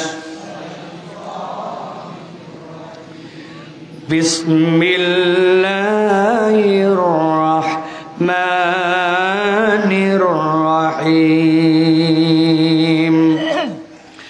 ইন্নাল মুত্তাকিনা ফি জান্নাতিন ওয়া উয়ুন উদখুলুহা বিসালামিন আমিনিন ونزعنا ما في صدورهم من غل إخوانا على سرر متقابلين আল্লাহ রাব্বুল আলামিন তাবৎ পৃথিবীর মানুষের মধ্যে থেকে মানুষকে ঈমান আনার পরে 4টা গ্রেডে বিন্যাস করেন। ঈমান আনার পরে সে মুসলমান, কিন্তু আল্লাহ তাকে এমন মুসলমান দেখতে চান যে বিধান তার মাথায় কাজ করে তাও বিশ্বাস করে, যা কাজ করে না তাও বিশ্বাস করে। আল্লাহর সকল হুকুমের প্রতি বিনা বাক্য ব্যয়ে সে ঈমান এনে ফেলে। আল্লাহ বলছেন সে তখন মুমিন। আল্লাহ তাকে এইটুকুই রাখতে চান না, আল্লাহ দেখতে চান গ্রেড 3-তে যেন আমার বান্দা উন্নীত হয়। রব্বুল আলামিন বলছেন এর মধ্যে থেকে এক শ্রেণীর বান্দা আছে আল্লাহর নিষেধটা তার জীবনে সবগুলা থেকে নিজেকে দূরে সরায় রাখছে। যত লোভ, যত লালসা যাই আসুক না কেন, আল্লাহ যা মানা করেছেন কখনো সেদিকে পা বাড়ায় না। এই গুণে গুণান্বিত যারা, তারা হচ্ছে মুত্তাকি। আল্লাহ কেবল বান্দাকে মুত্তাকি হিসেবে রাখতে চান না, আল্লাহ তাকে ফাইনাল গ্রেডে উঠাতে চান। আল্লাহ বলেন ওই মানুষগুলোর মধ্যে থেকে এমন কতকগুলা মানুষ আছে যেই কাজ না করলে আল্লাহ অসন্তুষ্ট হন না, কিন্তু করলে আল্লাহ খুশি হন। তাহাজ্জুদ না পড়লে আল্লাহ বেজার নয়, কিন্তু পড়লে আল্লাহ বান্দার মর্যাদা বাড়ান। নফল সাদাকা করলে আল্লাহ খুশি হন, না করলে আল্লাহ তাকে দোষ ধরেন না। আল্লাহ বলছেন আমার এক শ্রেণীর বান্দা আছে যারা ভালো কাজের প্রতিযোগিতার মধ্যে নেমে যায়। মুসলিম থেকে মুমিন, মুমিন থেকে মুত্তাকি, এরপরে ওই বান্দাকে আল্লাহ মুহসিনিনদের মধ্যে অন্তর্ভুক্ত করেন। আল্লাহ ডাক দিয়ে বলতেছেন ইন্নাল মুত্তাকিনা ফি জান্নাতিন ওয়া উয়ুন। মুত্তাকি যারা, আমি রব্বুল আমিন তাদেরকে জান্নাত আর ঝর্ণার মধ্যে ঢুকায় দেব। ডাক দিয়ে বলা হবে উদখুলুহা বিসালামিন আমিনিন, নিরাপত্তার সাথে এখানে প্রবেশ করো। আল্লাহ বলছেন এরপরে আমি বান্দাকে তিনটা নিয়ামত দেব। খেয়াল করেন জান্নাতি মানুষের তিনটা গুণ। আল্লাহ বলছেন ওয়ানাযানা মা ফি সুদুরিহিম মিন গিল্লিন, তাদের অন্তরের মধ্যে কোনো বিদ্বেষ থাকবে না। হাজার বিদ্বেষ ত্যাগ করার পরেও দুনিয়াতে মানুষ শয়তানের প্ররোচনায় একজন আরেকজনের উন্নতি সহ্য করতে পারে না। একজনের বাচ্চা ডাক্তারিতে চান্স পাইছে, আপনারটা পায় নাই। আপনি বলছেন আলহামদুলিল্লাহ, কিন্তু ভিতরে তারপরে একটু জ্বলে, কষ্ট হয় কিনা অনেক সময়। একই সাথে জমি ছিল, একজন বর্গা চাষ করতে করতে 20 বিঘা আম বাগানের মালিক, আর এখন আমি মানুষের জমিতে কাজ করে খাই। যেই ব্যক্তি উন্নতি করছে তার জন্য আমার ভিতরে কষ্ট লাগে, একটু জ্বলে। আল্লাহ বলতেছেন জান্নাতে ঢোকার পরে 1 নম্বর নিয়ামত দেওয়া হবে, দুনিয়াতেও যেন মানুষ ওই গুণে গুণান্বিত হয়। ওয়ানাযানা মা ফি সুদুরিহিম মিন গিল, ওই জান্নাতে যাওয়ার পরে তাদের অন্তরের যত ঈর্ষা আছে আল্লাহ প্রথমে সবগুলা দূর করে দিবেন। আল্লাহ এরপরে বান্দাকে ইখওয়ানা, তাদেরকে ভাই ভাই বানায় দিবেন। এরপরে আল্লাহ বলছেন আলা সুরুরিম মুতাকাবিলিন, আল্লাহ একটা আসন দিয়া ওই বান্দাগুলাকে বসায় দিয়ে ওই বান্দাগুলার জন্য জান্নাতের মজলিস কায়েম করে দিবে। আমি জিজ্ঞাসা করতে চাই, একজনও মুখ বন্ধ রাখতে পারবেন না। ওই জান্নাতে যাওয়ার আমাদের আগ্রহ আছে না নাই? সবাইকে বলতে হবে আছে না নাই? চলেন এবার আল্লাহ বলছেন লা ইয়ামাসসুহুম ফিহা নাসাবুন, ওই জান্নাতে যাওয়ার পরে ক্লান্তি আসবে না। পৃথিবীর যত বড় বক্তাই আসুক, 2 ঘন্টা ওয়াজ করার পরে যত ভালো ওয়াজই করুক, আপনার বসে থাকার কষ্ট, শরীরের মধ্যে একটা ক্লান্তি আসবে কিনা বলেন? আল্লাহ বলছেন ওয়ানাযানা মা ফি সুদুরিহিম মিন গিল্লিন ইখওয়ানা, 1 নম্বর অন্তরের ক্লেশ দূর করে দিব। 2 নম্বরে লা ইয়ামাসসুহুম ফিহা নাসাবুন, জান্নাতে যাওয়ার পর আর কোনো ক্লান্তি থাকবে না। ওয়া মা হুম মিনহা বিমুখরিজিন, আর জান্নাত থেকে কখনো তোমাদেরকে বের করা হবে না। এই জান্নাতে কি আমরা যেতে চাই? যেতে চাই। আল্লাহ বলছেন নবী জানান নাব্বি ইবাদি আন্নি আনাল গফুরুর রহিম, আমার বান্দা তো জান্নাতে যেতে চায়, কিন্তু বুকে হাত দিয়ে বলেন তো জান্নাতে যাওয়ার মতো আমল, জান্নাতে যাওয়ার মতো চালান কি আমাদের আছে? আজকে সকাল থেকে এখন পর্যন্ত আপনাদেরটা জানি না, আমার গুনাহগুলা যদি কপাল দিয়ে লেখা হয়ে যেত তাইলে আমাকে স্টেজে উঠতে দেওয়া হতো না। মুরব্বির দাড়ি পেকে গেছে, মানুষ মনে করছে আর গুনাহ খাতা বোধহয় করে না, কিন্তু তার সামনে যে একটা মহিলা চলে গেছে, অন্তরের মধ্যে কি উদয় হয়েছে ওইটা যদি কপালে লেখা হয়ে যেত, ওই মুরব্বির দিকে সালাম তো দূরের কথা, এলাকার মানুষ থুতু দিত না, ঠিক না? বাথরুমের গুনাহ, গোপন গুনাহ, নিজের গুনাহ, পার্সোনাল গুনাহ, হাতের গুনাহ, কানের গুনাহ, এইগুলা আছে আমাদের। আল্লাহ বলছেন জান্নাতের বর্ণনা দিলাম, এখন বান্দা তো আটকায় যাবে। জান্নাতে যদি যেতে চায় হাবিব আপনি খবর দেন নাব্বি ইবাদি আন্নি আনাল গফুরুর রহিম, ঘাবড়াস না বান্দা, ঘাবড়াস না, আমি রব, তোদের জন্য কঠিন রব নয়, আমি তোদের জন্য ক্ষমাকারী রব। বান্দা যদি আল্লাহর কাছে ক্ষমা চায়, আল্লাহ বান্দাকে মাফ করে দেওয়ার জন্য রেডি। আল্লাহ রাব্বুল আমিন বলছেন আফালা ইয়াতুবুনা ইলাল্লাহ ওয়া ইস্তাগফিরুনাহু ওয়াল্লাহু গফুরুর রহিম। ও নবী আপনি বলেন তারা কি আল্লাহর কাছে একটু ফেরত আসবে না, আল্লাহর কাছে গিয়ে একটু ইস্তেগফার করবে না? যেই ব্যক্তি আল্লাহর কাছে ফেরত আসে আর আল্লাহর কাছে ক্ষমা চায়, আল্লাহ ওই বান্দাকে মাফ করে দেন। সুবহানাল্লাহ। তাহলে গুনাহ আছে আমাদের, জান্নাতেও যেতে চাই আমরা। জান্নাতে যেতে চাইলে আল্লাহর কাছে ক্ষমা চাওয়া লাগবে। কি চাওয়া লাগবে? সবার মুখে বলতে হবে কি চাওয়া লাগবে।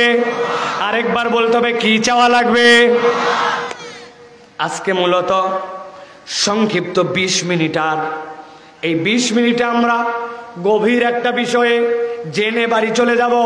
আমল করার নিয়তে বান্দার ক্ষমা লাগবে জানে, কিন্তু কোন আমলে কি করলে বান্দার জীবনের গুনাহ ক্ষমা হয় আমরা আফসা আফসা জানি, কিন্তু আমরা প্রপারটা জানি না। আজকে সংক্ষিপ্ত সময়ে আমরা জানার চেষ্টা করব, কোনো ব্যক্তি যদি আল্লাহর কাছে ক্ষমা পেতে চায়, ওই ব্যক্তির জীবনের সর্বনিম্ন 5টা আমল করা লাগবে। এই 5 আমল সর্বনিম্ন করলে রব্বুল আলামিন ওই বান্দাকে ক্ষমা করে দিবে। সুবহানাল্লাহ বলবেন না? আরেকটু জোরে বলবেন না? সুবহানাল্লাহ। তাহলে ক্ষমা লাভের সর্বনিম্ন উপায় কয়টা? জাহেলিয়াতের কারণ কয়টা? যখন বলবো তখন হাত তোলা লাগবে না নিচে রাখা লাগবে? জাহেলিয়াতের সর্বনিম্ন কারণ কয়টা? হাত নামান। ক্ষমা লাভের সর্বনিম্ন উপায় কয়টা? হাত কারা কারা তুলতে পারেন না? আরেকটা কষ্ট দেই ভাই। ক্ষমা লাভের সর্বনিম্ন উপায় কয়টা? মাশাআল্লাহ। এই 5টা কারণ শুনবো, আমল করার নিয়ত করব, বাড়িতে চলে যাব। রাজি ইনশাআল্লাহ? আর 20 মিনিট থাকলে কষ্ট হবে? আপনারা তো এখান থেকে টপ করে বাড়ি চলে যাবেন, আর আমার কত পথ আবার যেতে হবে। আপনাদের থেকে বড় কষ্ট করে আমি আসছি, আমার আপনাদের থেকে বেশি পথ মারায় আমাকে যেতে হবে। তাহলে আপনার থেকে বেশি কষ্ট আমার। আপনি শুনতেছেন, আমি বলতেছি। আসেন আমরা আমলের নিয়তে এই 5টা কারণ শুনবো এবং আমল করার নিয়তে চলে যাব ইনশাআল্লাহ। প্রিয় ভাইরা, 1 নম্বর, কেউ যদি আল্লাহর কাছে ক্ষমা পেতে চায় তাহলে তাকে ঈমান আনতে হবে এবং নেক কাজ করতে হবে। ঈমান এবং নেক কাজ। বলেন ঈমান, নেক কাজ। ঈমান বলবেন হুজুর এটা জানা কথা, কিন্তু এর ভিতরে গাদা গাদা অজানা কথা ঢুকানো আছে।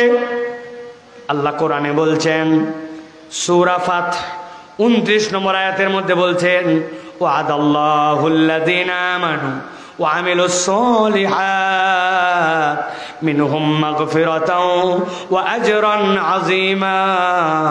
আল্লাহ বলছেন, বান্দা তোমরা তোমাদের নিজেদের সাথে ওয়াদা করো, কিন্তু আমি আল্লাহ ঈমানদারদের সাথে ওয়াদা করছি। আল্লাহর ওয়াদা করা লাগে না। তারপর আল্লাহ ওয়াদা করছেন, কি ওয়াদা? আল্লাহ বলছেন, আল্লাযীনা আমানু ওয়া আমিলুস সলিহাত, যারা ঈমান আনার পরে নেক কাজ করে, মিনহুম মাগফিরাতাও ওয়া আজরান আযীমা, আমি রব তাদেরকে ক্ষমাই কেবল করব না, আমি আল্লাহ জান্নাতে তাদের সাথে দিদার দিয়ে দিব। এখন আমরা এখানে যারা আছি, অন্তত পক্ষে আমরা ঈমানের দাবিদার, আমাদের ঈমান আছে, ঠিক না? কিন্তু ঈমানের সাথে আমলে সলের হিসাব কি? আপনাকে যদি বলা হয় আপনি কি আমলে সলে করেন? বলে করি না। মানে নামাজ করি, রোজা রাখি, হজ করেছি, যাকাত দেই ফরজ হলে, এইগুলা তো আমার জন্য প্রত্যেকটাই নেক কাজ।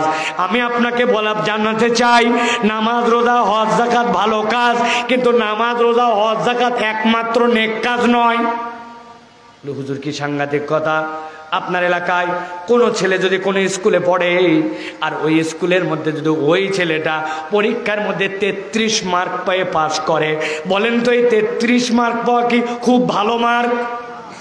ভালো মার্ক। আপনি কি গর্ব করে বেড়াবেন আমার ছেলে 33 পাইছে? জানিস নাকি কত বড় বাপের বেটা? বলবেন কেউ? এই কথা বললে বলবে বাপেরও মাথার ডিস্টার্ব আছে, ঠিক না? কেন এই কথা বললাম? নবী বলছেন, বুনিয়াল ইসলাম আলা খামসিন, ইসলাম 5টা ভিত্তির উপরে। নামাজ রোজা হজ যাকাত যার সাথে নাই, তার বাড়িতে ইসলাম নাই। যে ইসলামের স্কুলের মধ্যে আসতে পারে নাই, এইটা করলে আপনি ইসলামে থাকেন। তাহলে যেইটা না করলে আপনার নামই কাটা যায়, যেটা 33 মার্ক আপনার জন্য, ওইটা একমাত্র আপনার জন্য কেমনে ভালো কাজ হয়?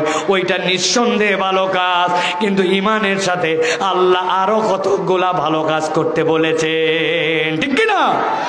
বলছি তো ঠিক, কিন্তু আপনার আমার তো নামাজই ঠিক নাই। এরকম লোক আছে নাকি ভাই?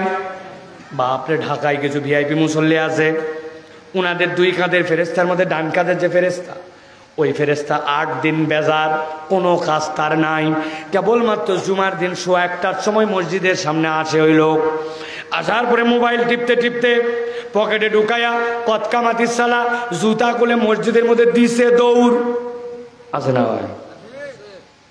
ফেরেস্তা উঠে উঠে আমল টামল লেখে, লেখার পরে ওই 2 রাকাতের পরে আবার দিছে ঘুম। 1 সপ্তাহ আর কোনো ওই ফেরেস্তার কাজ নাই। এরকম ভিআইপি মুসল্লি এলাকায় নাই। জোরে বলতে হবে। শুধু জুম্মা পরে এরকম মুসল্লি আছে ভাই। একটা ঐতিহাসিক গল্প মনে পড়ছে, বলবো? আপনাদের ঝামেলা হতে পারে, কিন্তু আগেই বলে রাখলাম, পেছনে যারা আসো ভাই, ঝামেলা হলে এই দায়িত্ব তোমাদের। রাজি তো? পাকিস্তানে এক শিক্ষক তার ছাত্রকে জিজ্ঞাসা করছে, বাপ অনেকদিন পড়াইছি তোরে, আমারে প্রশ্নর পরে প্রশ্ন করছিস, আজকে আমি তোকে একটা প্রশ্ন করব, উত্তর দিতে পারবি নাকি? বলছে, ওস্তাদ চেষ্টা করব, বলেন। বলছে, বলতো এই দুনিয়াতে নামাজ পড়ে না কারা? ওই ছেলে মাথা নিচু করে খানিকক্ষণ ভেবেছে, ভাবার পরে বলছে, ওস্তাদ আমার দৃষ্টিভঙ্গিতে এই দুনিয়াতে নামাজ পড়ে না 3 শ্রেণীর লোক। কয় শ্রেণী? কথা বলতে হবে। সবগুলা মুখ দিয়ে কয় শ্রেণী? বলছে, বল 1 নম্বরকে। বলছে, ওস্তাদ 1 নম্বর নামাজ পড়ে না দুনিয়াতে যে পাগল অথবা অজ্ঞান। পাগল নামাজ পড়ে, যদিও পরে উল্টাপাল্টা পড়ে, ঠিক কিনা? আর অজ্ঞান লোক কি নামাজ পড়তে পারে? তাহলে 1 নম্বর নামাজ পড়তে পারে না পাগল অথবা অজ্ঞান। ওস্তাদ বলছে, দারুণ বলছিস, ঠিক আছে 2 নম্বরটা বল। বলছে, ওস্তাদ এই দুনিয়াতে 2 নম্বরে নামাজ পড়ে না যেই ব্যক্তি মারা গেছে, মৃতর নামাজ পড়া লাগে, মরা ব্যক্তি নামাজ পড়তে পারে ভাই? না। 2 নম্বরে মৃত ব্যক্তি নামাজ পড়তে পারে না। এবার বলছে 3 নম্বর বল। বলছে, ওস্তাদ এই দুনিয়াতে 3 নম্বর নামাজ পড়ে না তারা অমুসলমান যারা। তাহলে 1 নম্বর নামাজ পড়ে না কারা? বলতে হবে পাগল অথবা অজ্ঞান। বলেন। 2 নম্বর নামাজ পড়ে না কারা? মরা যারা। বলেন। 2 নম্বর নামাজ পড়ে না কারা? মরা যারা। 3 নম্বর নামাজ পড়ে না কারা? অমুসলমান যারা। বলেন সবাই, বলেন। এবার আমি আপনাদের কাছে জিজ্ঞাসা করব, হ্যাঁ অথবা না দিয়ে উত্তর দিবেন। আমরা এখানে যারা কাছে দূরে বসে আছি, আমরা যারা আছি, আমরা কি পাগল অথবা অজ্ঞান? যারা বলেন নাই, বোঝেন নাই, জোরে বলেন, আমরা কি পাগল অথবা অজ্ঞান? আরেকবার জোরে উত্তর দেন, আমরা কি পাগল অথবা অজ্ঞান? 2 নম্বরে, আমরা কি এখানে যারা আছি তারা কি মরা? আমরা কি মরা? যারা জেতা আছেন তারা বলেন, আমরা কি মরা? 3 নম্বরে, আমরা যারা এখানে বসে আছি আমরা কি মুসলমান, অমুসলমান, হিন্দু? ফাঁসে গেছেন। আগামীকালকে থেকে যেই বেটা নামাজ পড়বে না, বলবেন তুই অজ্ঞান অথবা পাগল, 1 থাপ্পড় দিব, ব্যাক কর। সুস্থ মানুষকে তুমি অজ্ঞান বলা? বলছে তাহলে তুই মরা। বলছে কি লায় নাক ফাটাই বলবো? মরা মানুষ কথা বলে নাকি? হ্যাঁ আমি জিন্দা। তাহলে তুই অমুসলমান। বলছে আর এক কথা বললে কিন্তু সত্যি মেরে দিব, বাপের ঘরের মুসলমান। তুই নামাজ পড়লি না যে, হয় মুসলমান, না হয় মরা, না হয় অজ্ঞান। আপনি 3টার বাইরে হলে আপনাকে নামাজ পড়া লাগবে। কথা দেখে না? আল্লাহ বলছেন ইন্নাল্লাযীনা আমানু ওয়া আমিলুস সলিহাত, তুমি যদি নেক কাজের মধ্যে আসো, আল্লাহ বলছেন তোমার ক্ষমা চাওয়া লাগবে না, আল্লাহ অটোমেটিক বান্দাকে মাফ করে দিবেন। এই জন্য ছোট্ট থেকে ছোট কোনো নেক কাজ ছাড়া যাবে না। মসজিদে ঢুকছি, একটু সময় পাইছি, 2 রাকাত নামাজ না পড়ে বসবেন না। অজু করে ফেলছেন, 2 রাকাত তাহিয়াতুল ওযু পড়ে ফেলবেন। নামাজের পরে ওজিফাগুলা বাদ দিবেন না। কোনো একটা মুরব্বী ব্যাগ টেনে নিয়ে যাচ্ছে, হাত ফাঁকা আছে, মুরব্বীকে একটু আগায় দিলেন আপনি। কোনো একটা ভাই বিপদে পড়ছে, একটুখানি তার জন্য সহযোগিতায় দিয়ে দিলেন। যখন কোনো ভাইয়ের সাথে কথা বলবেন, হাসি মুখে কথা বলবেন, দেখা হলেই সালাম দিবেন। এলাকার যুবকরা মিলে চিন্তা করেছে, মসজিদের ইমাম সাহেব সাহেব মুয়াজ্জিন সাহেব তো মসজিদ সাফ করেই। এক বুধবারে আমরা সবাই মিলে মসজিদে গেছি, ফ্যানগুলা মুছে দিছি, লাইটগুলা পরিষ্কার করে দিছি, জায়নামাজগুলা পাউডারের মধ্যে ভিজায়া ধুয়ে দিছি। অজুখানাটা কি ময়লা হয়েছে, বাড়ির থেকে ব্রাশ নিয়ে ঘুষে টুসে একদম হারপিক দিয়া মসজিদের অজুখানাটা ঝকঝকা বানাই দিছি। আপনার দৃষ্টিতে ছোট কাজ, আল্লাহর কাছে ইন্নাল্লাযিনা আমানু আমিলুস সলিহাত, এটা আসমান জমিনের শ্রেষ্ঠতম কাজ। আল্লাহ বলছেন এই কাজ যে করবে, আল্লাহ বলছেন মিনহুম মাগফিরাতাও ওয়া আজরান আযীমা, আমি আল্লাহ ক্ষমাই কেবল করব না, ওই বান্দার সাথে আমি জান্নাতে দেখা করব। তাহলে ইমানের সাথে ভালো কাজ, এইটা আপনার আমার আল্লাহর কাছ থেকে ক্ষমা প্রাপ্তির 1 নম্বর কারণ। মনে থাকবে তো? কারণ কয়টা বলবো বলছি? 5টা। এনার্জি আছে তো আপনাদের ভাই? 2 নম্বরে আল্লাহ রাব্বুল আমিন বলছেন বান্দা যদি আল্লাহর কাছে ক্ষমা পেতে চায়, তাহলে আল্লাহর কাছে বান্দাকে ক্ষমা চাওয়া লাগবে। হুজুর আমরা তো রেগুলার ক্ষমা চাই, নামাজের পরে বলে আস্তাগফিরুল্লাহ আস্তাগফিরুল্লাহ আস্তাগফিরুল্লাহ, বলি না ভাই? কি বলেন? আস্তাগফিরুল্লাহ আস্তাগফিরুল্লাহ আস্তাগফিরুল্লাহ, ওরে বাবারে গিয়ার আর গতি। হুজুর আমরা তো আল্লাহর কাছে ইস্তেগফার করি। আমি অনেক সময় বলি আল্লাহর কাছে ক্ষমা চাওয়াটা স্বয়ং আমাদের একটা অনেক সময় বেয়াদবি। ঠিক না বুঝে বলছেন? আমি ছোট্ট করে একটু বুঝাই। আব্দুল্লাহ মাহমুদ ভাই, আপনার একটা সমস্যায় পড়ছেন, উনার কাছে আপনার একটা সহযোগিতা দরকার। উনার এক ছেলের স্পাইনারের সমস্যা হয়েছে, ল্যাম্প 2 অথবা 3, 4 কোনো একটা গ্যাপ কমে গেছে, মাজা সোজা করতে পারে না, করলে মনে হয় দুনিয়া আখেরাত হয়ে যাবে, ব্যথায় মুসিবতের বাজার। ডাক্তারের কাছে গেছেন, উনার কাছে আপনি একটা রিকোয়েস্ট নিয়ে গেছেন, গরিব মানুষ, সহযোগিতা দরকার, ট্রিটমেন্টটা যেন একটু সাশ্রয় করা যায়। এখন আব্দুল্লাহ মাহমুদ সাহেবের অ্যাসিস্ট্যান্ট বলছে এখন ঢোকা যাবে না, স্যার ব্যস্ত আছেন, থামেন, যখন আপনাকে ডাকা হবে তখন যাবেন, হরমর করে ঢুকলেই হবে নাকি, রুগীর সিরিয়াল আছে। উনার যখন ডাক দিছে যাও, ভিতরে উনি গেছে, যাই আব্দুল্লাহ মাহমুদ সাহেবের সামনে, আসসালামু আলাইকুম ভাই, আমার একটা লোকের কিন্তু সাংঘাতিক সমস্যা, পিঠের মধ্যে সমস্যা, সমস্যার জন্য আমি ঢাকায় নিয়ে আসছি, ওকে দ্রুত তুমি ট্রিটমেন্ট করে ব্যবস্থা করে দেবে। গেলাম, আসসালামু আলাইকুম। মাহমুদ ভাই বলবে এই অ্যাসিস্ট্যান্ট এটাকে পাগলাক ঢুকাইছে কে রে, ধর তো, ধর, কথা বলেন। বাদ দিলাম এটা আপনার আপন লোক, উনি কিছু নাও বলতে পারে। আপনি বয়স্ক ভাতা নেওয়ার জন্য চেয়ারম্যান সাহেবের কাছে গেছেন, আর কাজ করতে পারেন না, চেয়ারম্যানের কাছে যাওয়ার পরে সিরিয়াল নিয়ে ভিতরে ঢুকছেন, ঢাকে আপনি চেয়ারম্যানকে বলতেছেন আসলে চেয়ারম্যান সাহেব আমার বয়স 80 হয়ে গেছে, আমার কিন্তু বয়স্ক ভাতা দরকার, মেহরবানি করে আগামী 2 দিনের মধ্যে বয়স্ক ভাতার ব্যবস্থা করে দেবে। আমি গেলাম, আসসালামু আলাইকুম। বলবে এর তো বয়সী খালি হয় না, এর মাথার ডিস্টার্ব হয়েছে, এ বেকুবেক ভিতরে ঢুকাইছে কে? আপনারা কথা বোঝেন নাই মনে হয়। আর এইটাই যদি চেয়ারম্যান না, আপনার বেটার একটা চাকরি দরকার, আপনি গেছেন এমপি সাহেবের বরাবর, সিরিয়ালই পাওয়া যায় না, বহুত কষ্ট করে এমপি সাহেবের কাছে গেছেন, আসসালাম এমপি সাহেব আমি কিন্তু আপনার কাছে আসছি, আপনাকে কিন্তু আমি ভোট দিয়েছিলাম, আমার বেটার কিন্তু অনার্স পাস করছে, ভালো রেজাল্ট, একটা চাকরির ব্যবস্থা করে দিবে, 3 দিন সময় দিলাম, গেলাম। এমপি সাহেব বলবে এক বাইন্দা আগে খানিকক্ষণ কষানি দে, বেয়াদব কোথাকার, কেমনে বলা লাগে না জানে না, এই বেকুবেক আমার কাছে পাঠাইছে কে? কথা বলেন ঠিক কিনা? দুনিয়ার আব্দুল্লাহ মাহমুদ, দুনিয়ার চেয়ারম্যান, দুনিয়ার এমপি যদি আপনার এই অ্যাপ্রোচের কারণে আপনাকে বেয়াদব বলে, তাহলে আসমান জমিন সমান গুনাহ আমার। আর আমি আসসালামু আলাইকুম ওয়া রাহমাতুল্লাহ, আসসালামু রাহমাতুল্লাহ,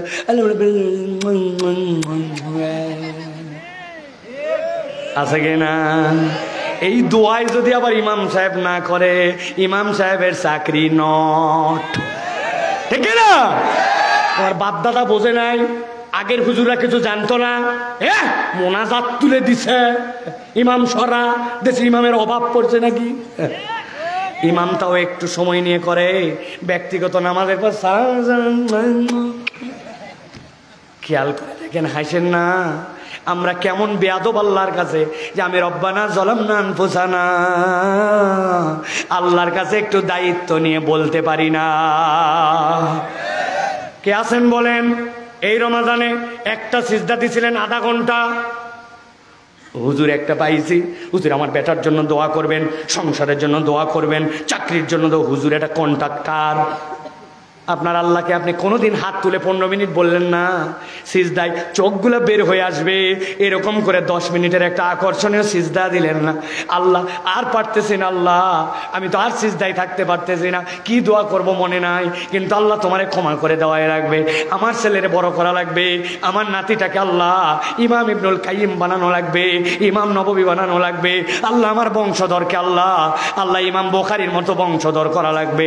আল্লাহর কাছে দোয়া করতে করতে নিজের জন্য, পরিবারের জন্য, ক্ষমার জন্য, স্ত্রীর জন্য, মৃত বাপ মায়ের জন্য, শ্বশুর শাশুড়ির জন্য এরকম করে কান্দে কান্দে আল্লাহর কাছে চাই, আল্লাহর কাছে ক্ষমা নেয়, এরকম বান্দা আর আমাদের নাই, ঠিক না?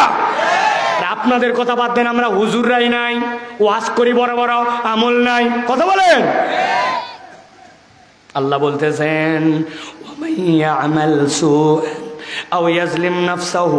যে তোমাদের মধ্যে থেকে কোনো গুনাহ করবে অথবা নিজের উপর জুলুম করবে, সুম্মা ইয়াস্তাগফিরিল্লাহ, এরপর আল্লাহর কাছে ইস্তেগফার করার মতো করবে, ইয়াজিদিল্লাহ গফুরুর রহিমা, আল্লাহ বলেন আল্লাহর বান্দা ইস্তেগফার করতে দেরি রবকে গফুর আর রবকে রহিম হিসাবে পেতে দেরি হবে না।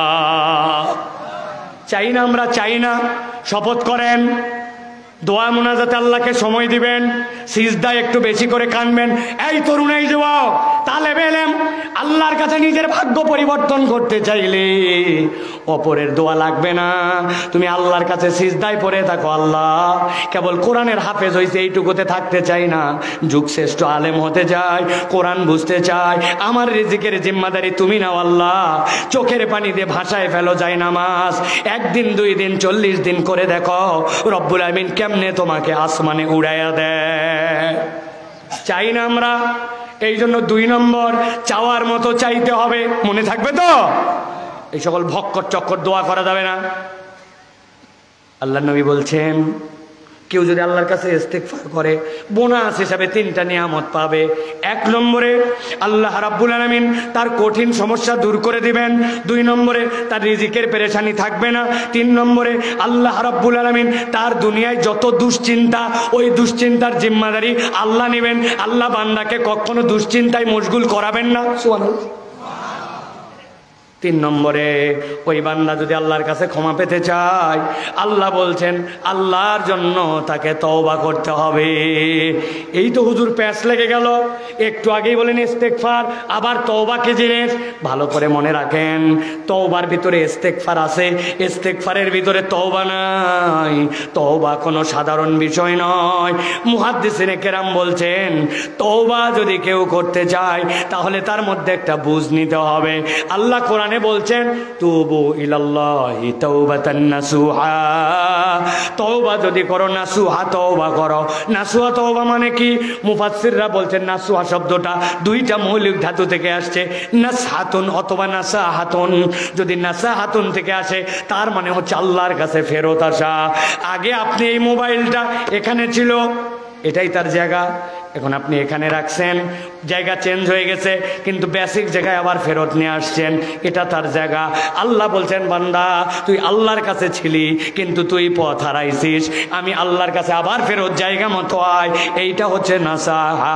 আর শব্দটা যদি নাসাতুন থেকে আসে তার মানে হচ্ছে আপনার মা, আপনার বোন, আপনার কোনো একটা ছোট ভাইয়ের জন্য অথবা নাতিপুতি হবে তার জন্য কাঁথা সেলাই করে, বাড়ির পুরাতন শাড়ি, পুরাতন লুঙ্গি, পুরাতন বিছনার চাদর সবগুলা যদি টান দেন পরপর করে একটা ছিঁড়ে যাবে, কিন্তু 3টা সুন্দর করে ফেলে এরপরে ফোঁড় দিয়ে দিয়ে কাঁথা সেলাই করে, আছে না? ওই কাঁথা ছিঁড়তে পারবেন? 6 মাস বাচ্চা প্রস্রাব করে করে মা খায় ফেলে, তারপরেও ছেড়ে না। আরবিতে না সাতুন মানে ভাঙা সম্পর্ক জোড়া লাগানো। আল্লাহ বলছেন তওবা হচ্ছে ওয়া হুয়াল্লাযী ইয়াকবালুত তাওবাতা আন ইবাদিহি ওয়া ইয়াফু আনিস সাইয়্যাত ওয়া ইয়ালামু মা তাফআলুন। আল্লাহ বলছেন আল্লাহ তুমি যা করো সব জানেন। অতীতে আল্লাহর কাছে অপরাধ করেছি স্বীকার করো, ভবিষ্যতে করব না বলো, আর আল্লাহর কাছে ফেরত আসো। আল্লাহ বলছেন এটা যদি ফেরত আসার মতো আশা হয় আল্লাহ 1 মুহূর্ত দেরি করেন না, বান্দাকে ক্ষমা করে দেন। সুবহানাল্লাহ। তবে এখানে ধান্দাবাজি চলবে না। দেশে 57,000 কোটি টাকা মাইরে খাইলো, দেশের ব্যাংক ফাঁকা করে দিল, দেওয়ার পরে বিদেশে টপ করে পালায় গেল, যাই ওখানে তাহাজ্জুদ পড়ে আল্লাহর কাছে দোয়া করলো, মাফ হয়ে যাবে? রাস্তার খোয়া খাইয়ে ফেললো, বালু খাইয়ে ফেললো, রাস্তা জনগণের হক খাইয়ে ফেললো, শেষ বয়সে আছে হজ করে হাজি সাহেব, তবলিগি সাহেব, ইত্তেকাফ ছাড়া মসজিদ থেকে বের হয় না। এত সোজা নয়, বান্দার হক বান্দাকে ফেরত দিয়া তবেই আল্লাহর কাছে ক্ষমা চাওয়া লাগবে।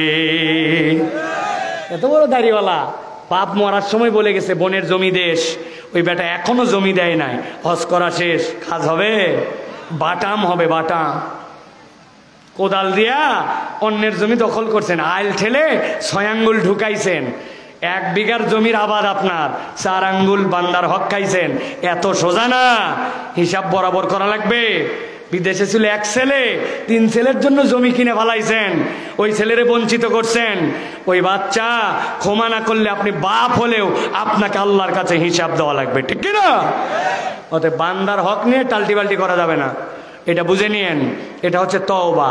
চতুর্থ, আল্লাহ রাব্বুল আলামিনের কাছে তাকওয়া লাগবে আপনার। আল্লাহ ভীরু যার মধ্যে নাই তার মধ্যে কিচ্ছু নাই। আমি যা করি আল্লাহকে সাক্ষ্য রেখে করি। আল্লাহ বলছেন ইন্নাল্লাযীনা ইয়াখশাউনা রাব্বাহুম বিল গায়ব। অনেক বড় ব্যাখ্যা, আজকে আর দিতে যাব না। ইয়াখশাউনা রাব্বাহুম বিল গায়ব মানে কি? আপনার মাথায় অনেক বিধান কাজ করবে না, কিন্তু আপনাকে স্বীকার করতে হবে আল্লাহর বিধানের উপর শ্রেষ্ঠ বিধান নয় কোন তন্ত্র মন্ত্র মতবাদ এই কালো দিয়ে দুনিয়াবাসী কখনো এটাকে সমর্থন করতে পারে না। আল্লাহর জমিনে আল্লাহর বিধান বাস্তবায়ন হবে, এর পক্ষে ইমানদার থাকবে, ঠিক কিনা? ওইটার নাম আল্লাহর বিধানের প্রতি গায়েবে বিশ্বাস। আপনার মাথায় কাজ করবে না, কিন্তু আপনাকে বিশ্বাস করতে হবে। আল্লাহ বলছেন লাহুম মাগফিরাতুন ওয়া আজরুন কাবীর। তুমি যদি আল্লাহর গায়েবে বিশ্বাস করো, আল্লাহকে ভয় করে চলো, আল্লাহ তোমাকে ক্ষমা করে দিবেন। সুবহানাল্লাহ বলেন। ওই যে দুপুরবেলা গরমের দিনে রোজা রাখছিলাম, বাথরুমের মধ্যে শাওয়ার ছেড়ে দেওয়ার পরে নাকের উপর দিয়ে যখন পানি চলে যায়, 2 বার যদি খালি কেউ জানতো, কেউ পুকুরে ডুব দিয়া মধ্যের পানি 2 ঢোক বসালে কেউ জানতো? কার ভয়ে খান নাই? কার ভয়ে পান করেন নাই? তো যে আল্লাহর ভয়ে আপনি খাইলেন না, পান করলেন না, ওই আল্লাহ কোথায় চলে গেল মিথ্যা কথা বলার সময়? ওই আল্লাহ কোথায় চলে গেল গালি দেওয়ার সময়? ওই আল্লাহ কোথায় চলে গেল যখন আপনার দোকানের কাস্টমারকে আপনি বলতেছেন আপনার মতো চেনা লোক বলে কেনা দামে দিলাম, বাপ দাদার জন্মে দেখে নাই, ওরে বানাইছে চেনা লোক, কেনা দামে বলে 1000 টাকার কাল্লা কাটে ফেলছে, এই হালাল মাল হারাম করে বিক্রি করে। আছে কিনা? আছে কিনা? আপনার আল্লাহ তখন কোথায়? আপনি ঘুষ খান যখন, আল্লাহ কোথায়? আপনি যখন আপনার বেপর্দা হয়ে ঘোরেন, ঈদের দিনে নতুন ড্রেস দেখায়া বেহায়ার মতো ঘোরেন, আপনার আল্লাহ কোথায়? আপনার আল্লাহ তো আপনাকে পর্দা করতে বলছে, আপনার আল্লাহ তো আপনাকে সুদ মুক্ত থাকতে বলছে, আপনার আল্লাহ আপনাকে মিথ্যা মুক্ত থাকতে বলছে। নবী বলছেন দুনিয়ার বুকে শ্রেষ্ঠতম গুনাহগার সে যে অপর মুসলমান ভাইকে গালি দেয়। সিবাবুল মুসলিমি কুফর ও ফুসুকুহু, সিবাবুল মুসলিমি ফুসুক ও কিতালুহু কুফর। একটা গালি দেওয়া ফিস্ক, আর সাপায়ের লোক গালিকে গালি মনে করে না। শুয়োরের বাচ্চা তো তাদের কাছে লবণের থেকে টেস্টি।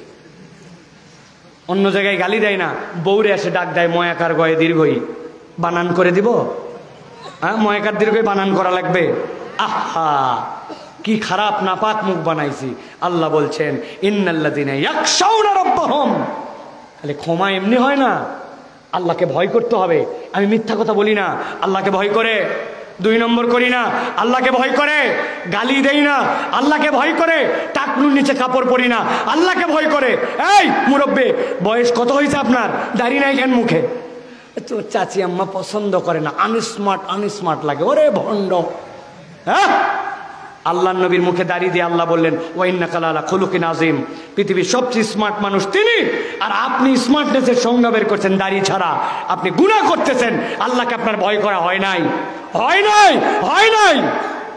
পরিবর্তন হন। আল্লাহ বলছেন এটার নাম আল্লাহর ভয়। হলে কি হবে? আল্লাহ বলছেন মাফ চাওয়া লাগবে না, অটো ডিলিট, অটোমেটিক আল্লাহ মাফ করে দিবেন। 4টা গেল, সর্বশেষ আর একটা আছে, বলবো? বলবো? লাস্ট, বান্দা যদি আল্লাহর কাছে ক্ষমা পেতে চায়, নবীজি সাল্লাল্লাহু আলাইহি ওয়াসাল্লাম বলছেন আল্লাযীনা ইউনফিকুনা আমওয়ালাহুম ফি সাবিলিল্লাহ। তোমাদের মধ্যে থেকে ওই মানুষ যারা আল্লাহর রাস্তায় দান খয়রাত করে। ইন্টারেস্টিং কথা, ভালো করে মাথার মধ্যে গেঁথে নেন। ওয়া মিম্মা রাযাকনাহুম ইউনফিকুন। আল্লাহ বলছেন ওয়া মিম্মা, এখানে একবার মুতাকাল্লিম, রাযাকনা আরেকবার মুতাকাল্লিম। আল্লাহ বলছেন হুম, আমি আল্লাহ তাদেরকে যে রিজিক দিয়েছি সেখান থেকে তারা খরচ করে। আস্তে করে না, আকাশ বাতাস মুখরিত করে বলেন সুবহানাল্লাহ। আর একটু মহাব্বতে বলেন সুবহানাল্লাহ। ওয়া মিম্মা রাযাকনাহুম মানে কি? আমি দান করি আমার টাকায়, আমি খরচ করি আমার টাকা।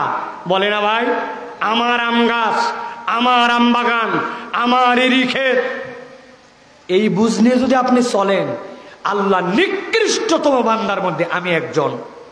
আল্লাহ বলছেন মিম্মা রাযাকনাহুম। এই ভাই, এখানে জীবনে ধান লাগাইছেন কারা কারা? হাত তোলেন তো। জীবনে একবার ধান লাগিয়েছেন মাঠে? একবার লাইফে ধান রোপণ করছেন অথবা ধান লাগাতে দেখছেন কারা কারা জীবনে? হাত তোলেন। জীবনে ধান লাগাতে দেখছেন? হাত নামান। ভালো করে বোঝেন, ধান কেমনে হয় ভাই? মাঠের মধ্যে মাঠ রেডি করে ধান নিয়ে যায়, এরকম করে পাথারা ছিটায় দেন, ধান হয়ে যায়, তাই না? কেমনে করেন? প্রথমে একটা সুন্দর করে বেড রেডি করে, নরম মাটি, একটা যেন ঘাস না থাকে, একদম যেন মনে হচ্ছে যেন কেক। আগের দিন রাত্রে ধান ভিজিয়ে রাখে, ভালো বীজ, পরের দিন সন্ধ্যাবেলা ছিটায় দেয়। জিজ্ঞাসা করবো, টন টন করে উত্তর দিবেন, কথা শেষ কিন্তু আমার। ধানের বীজের দানার যে কোনো দিক থেকে শিকড় গজায়, যে কোনো দিক থেকে পাতা বের হয়। পাতা বের হওয়ার দিক আলাদা, শিকড়ের দিক আলাদা, ঠিক কিনা? মাথা খাটান, মাথা খাটান, মাথা খাটান, মাথা খাটান। 10 কেজি বীজ ছিটাইছেন, আপনি যে বীজ ছিটাই আসছিলেন 95% বীজ আপনি ভুল ছিটাইছেন। কোনোটা চিত, কোনোটা উপর, কোনোটা কাজ, কোনোটা একটার উপর আরেকটা মিলান। কিন্তু ওভারনাইট, এক রাত পার হতে না হতে সব শিকড় নিচের দিকে চলে গেল। বাপ দাদার জন্মে দেখছেন ভুল করে একটা পাতা নিচের দিকে দিয়ে খালি শিকড় উপর দিকে উঠে যাচ্ছে। জীবনে কোনোদিন ভুল হয় নাই। আপনার 95% ছিটানো ভুল। আল্লাহ এক রাত্রে যেদিকে দেওয়া লাগবে সেদিকে দিছে। আমার ধান, আমার ক্ষেত, আপনি তো বীজ তলাই রেডি করতে পারেন নাই। আমার আল্লাহ না দিলে আপনি কেমনে বলেন আমার আম ক্ষেত, আমার জান ক্ষেত আমি দান করি? আল্লাহ দিছে, আল্লাহর দেওয়াটা আপনি বিতরণ করেন। কিসের দান করেন? আমের মুকুল আপনি বহুত ওষুধ দিলেন, কোনো বাপের বেটা আছে কিনা? যদি সূর্য আসমানের না থাকে আমের মুকুল আসবে, বের করে দেখাক। পানি তো নিচ থেকে সেচ দিয়ে দেন। আপনার কোন দাদা ট্যাঙ্কি ভরায় রেখে গেছিল যে আমার ট্যাঙ্কির পানি আমি ব্যবহার করি? ও বাবা, এক পাম্প কিনে বসায় উনি এখন জমিরও মালিক, পানিরও মালিক। বেটা তোর পানি দেয় কে? ওয়া মিম্মা রাযাকনাহুম ইউনফিকুন। আল্লাহ বলছেন কঞ্জুস হইও না। আল্লাহ বলছেন গুনাহ মাফ করতে চাও, তাহলে আল্লাহর রাস্তায় দান খয়রাত করো। কি দান খয়রাতের ওয়াজ করব আপনাদের কাছে? মসজিদে, এখানে নিকটস্থ মসজিদ কোনটা? জামে মসজিদ। ইমাম আছেন? ইমাম সাহেব আছেন? স্থানীয় মসজিদের ইমাম। আপনাদের মুসল্লি কত হয় জুমার দিন? কতজন হয় মুসল্লি? কতজন জুমার? বলেন না, আপনার নামাজ পড়েন না? অনুমান 500, হ্যাঁ 200 মুসল্লি হয় জুমার দিনে। লাস্ট জুমার কালেকশন কত? গত 2 দিন আগের হিসাব নিয়ে দেখবেন 300 টাকা, 400 টাকা। তাও হয় নাই। কত বড় হতভাগা কপাল পোড়া জাতি, তার সামনে দিয়ে মসজিদের দান বাক্স যায় আর সে টাকা না দিয়ে 5G স্পিড এটা পার করে দেয়।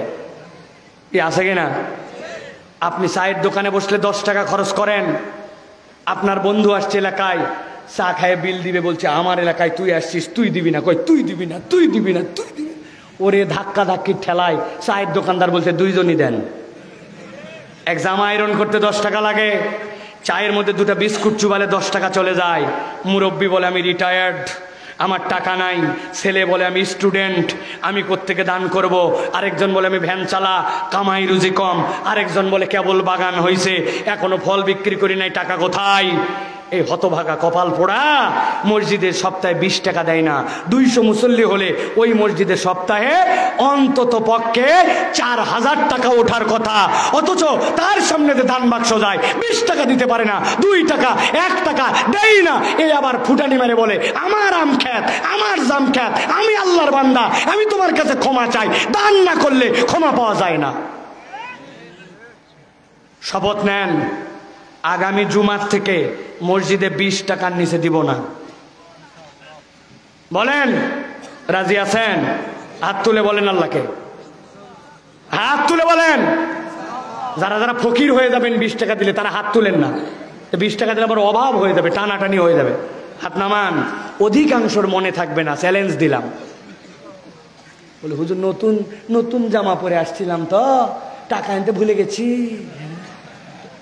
নতুন জামা পরে ভুলে গেছে উনি। বলে একই বাড়ির থেকে আমরা 3 জন এসছি, আমিও এসছি, আমার বেটাও এসছি, একই বাড়িতে 3 জন 60 টাকা দিব এক সপ্তাহে। টাকা কি এত সস্তা হয়েছে? যাওয়ার সময় বেটা বলেছে আব্বা একটা চিপস খাবার মজো খাবো। বলছে কত দিব রে? একদিন সকালে দিয়ে দিলাম। বলে তখন আবার 20 টাকার মজো আর 20 টাকার চিপস বাড়াই গেছে। আপনি আল্লাহর রাস্তায় কিছু ইনভেস্ট করেন। আমি আপনাকে যেভাবে বলছি আপনাকে এইভাবে কোনো বক্তা বলবে না। আমি আপনার ভাই হিসাবে বলতেছি, আমি আপনার বন্ধু হিসাবে বলতেছি, আমি আপনার সন্তান হিসাবে বলতেছি। আল্লাহর কাছে ইনভেস্ট করেন, দানের হাতটা বড় করেন। আল্লাহ বলতেছেন এই বান্দাকে আল্লাহ মাফ করবেন যদি এই বান্দা আল্লাহর জন্য দান করে। সুবহানাল্লাহ বলেন। দিতে পারবেন তাহলে? দিতে পারবেন তাহলে? কুঞ্জুস হয়েন না, কুঞ্জুস হয়েন না। এই 5টা আমল আপনি যদি করেন ইনশাআল্লাহ আল্লাহ আমাদেরকে ক্ষমাকারী বান্দাদের অন্তর্ভুক্ত করে আল্লাহ জান্নাতে ঢুকাই দিবেন। বলেন আল্লাহুম্মা আমিন। আর কিছু বলার আছে ভাই? আচ্ছা আচ্ছা, মাশাআল্লাহ, আমরা একদম শেষ পর্যায়ে চলে আসছি। আমাদের এই মাদ্রাসায় আলহামদুলিল্লাহ আমাদের 60টা সোনার ছেলে বের হয়েছে। মাশাআল্লাহ বলেন। ওই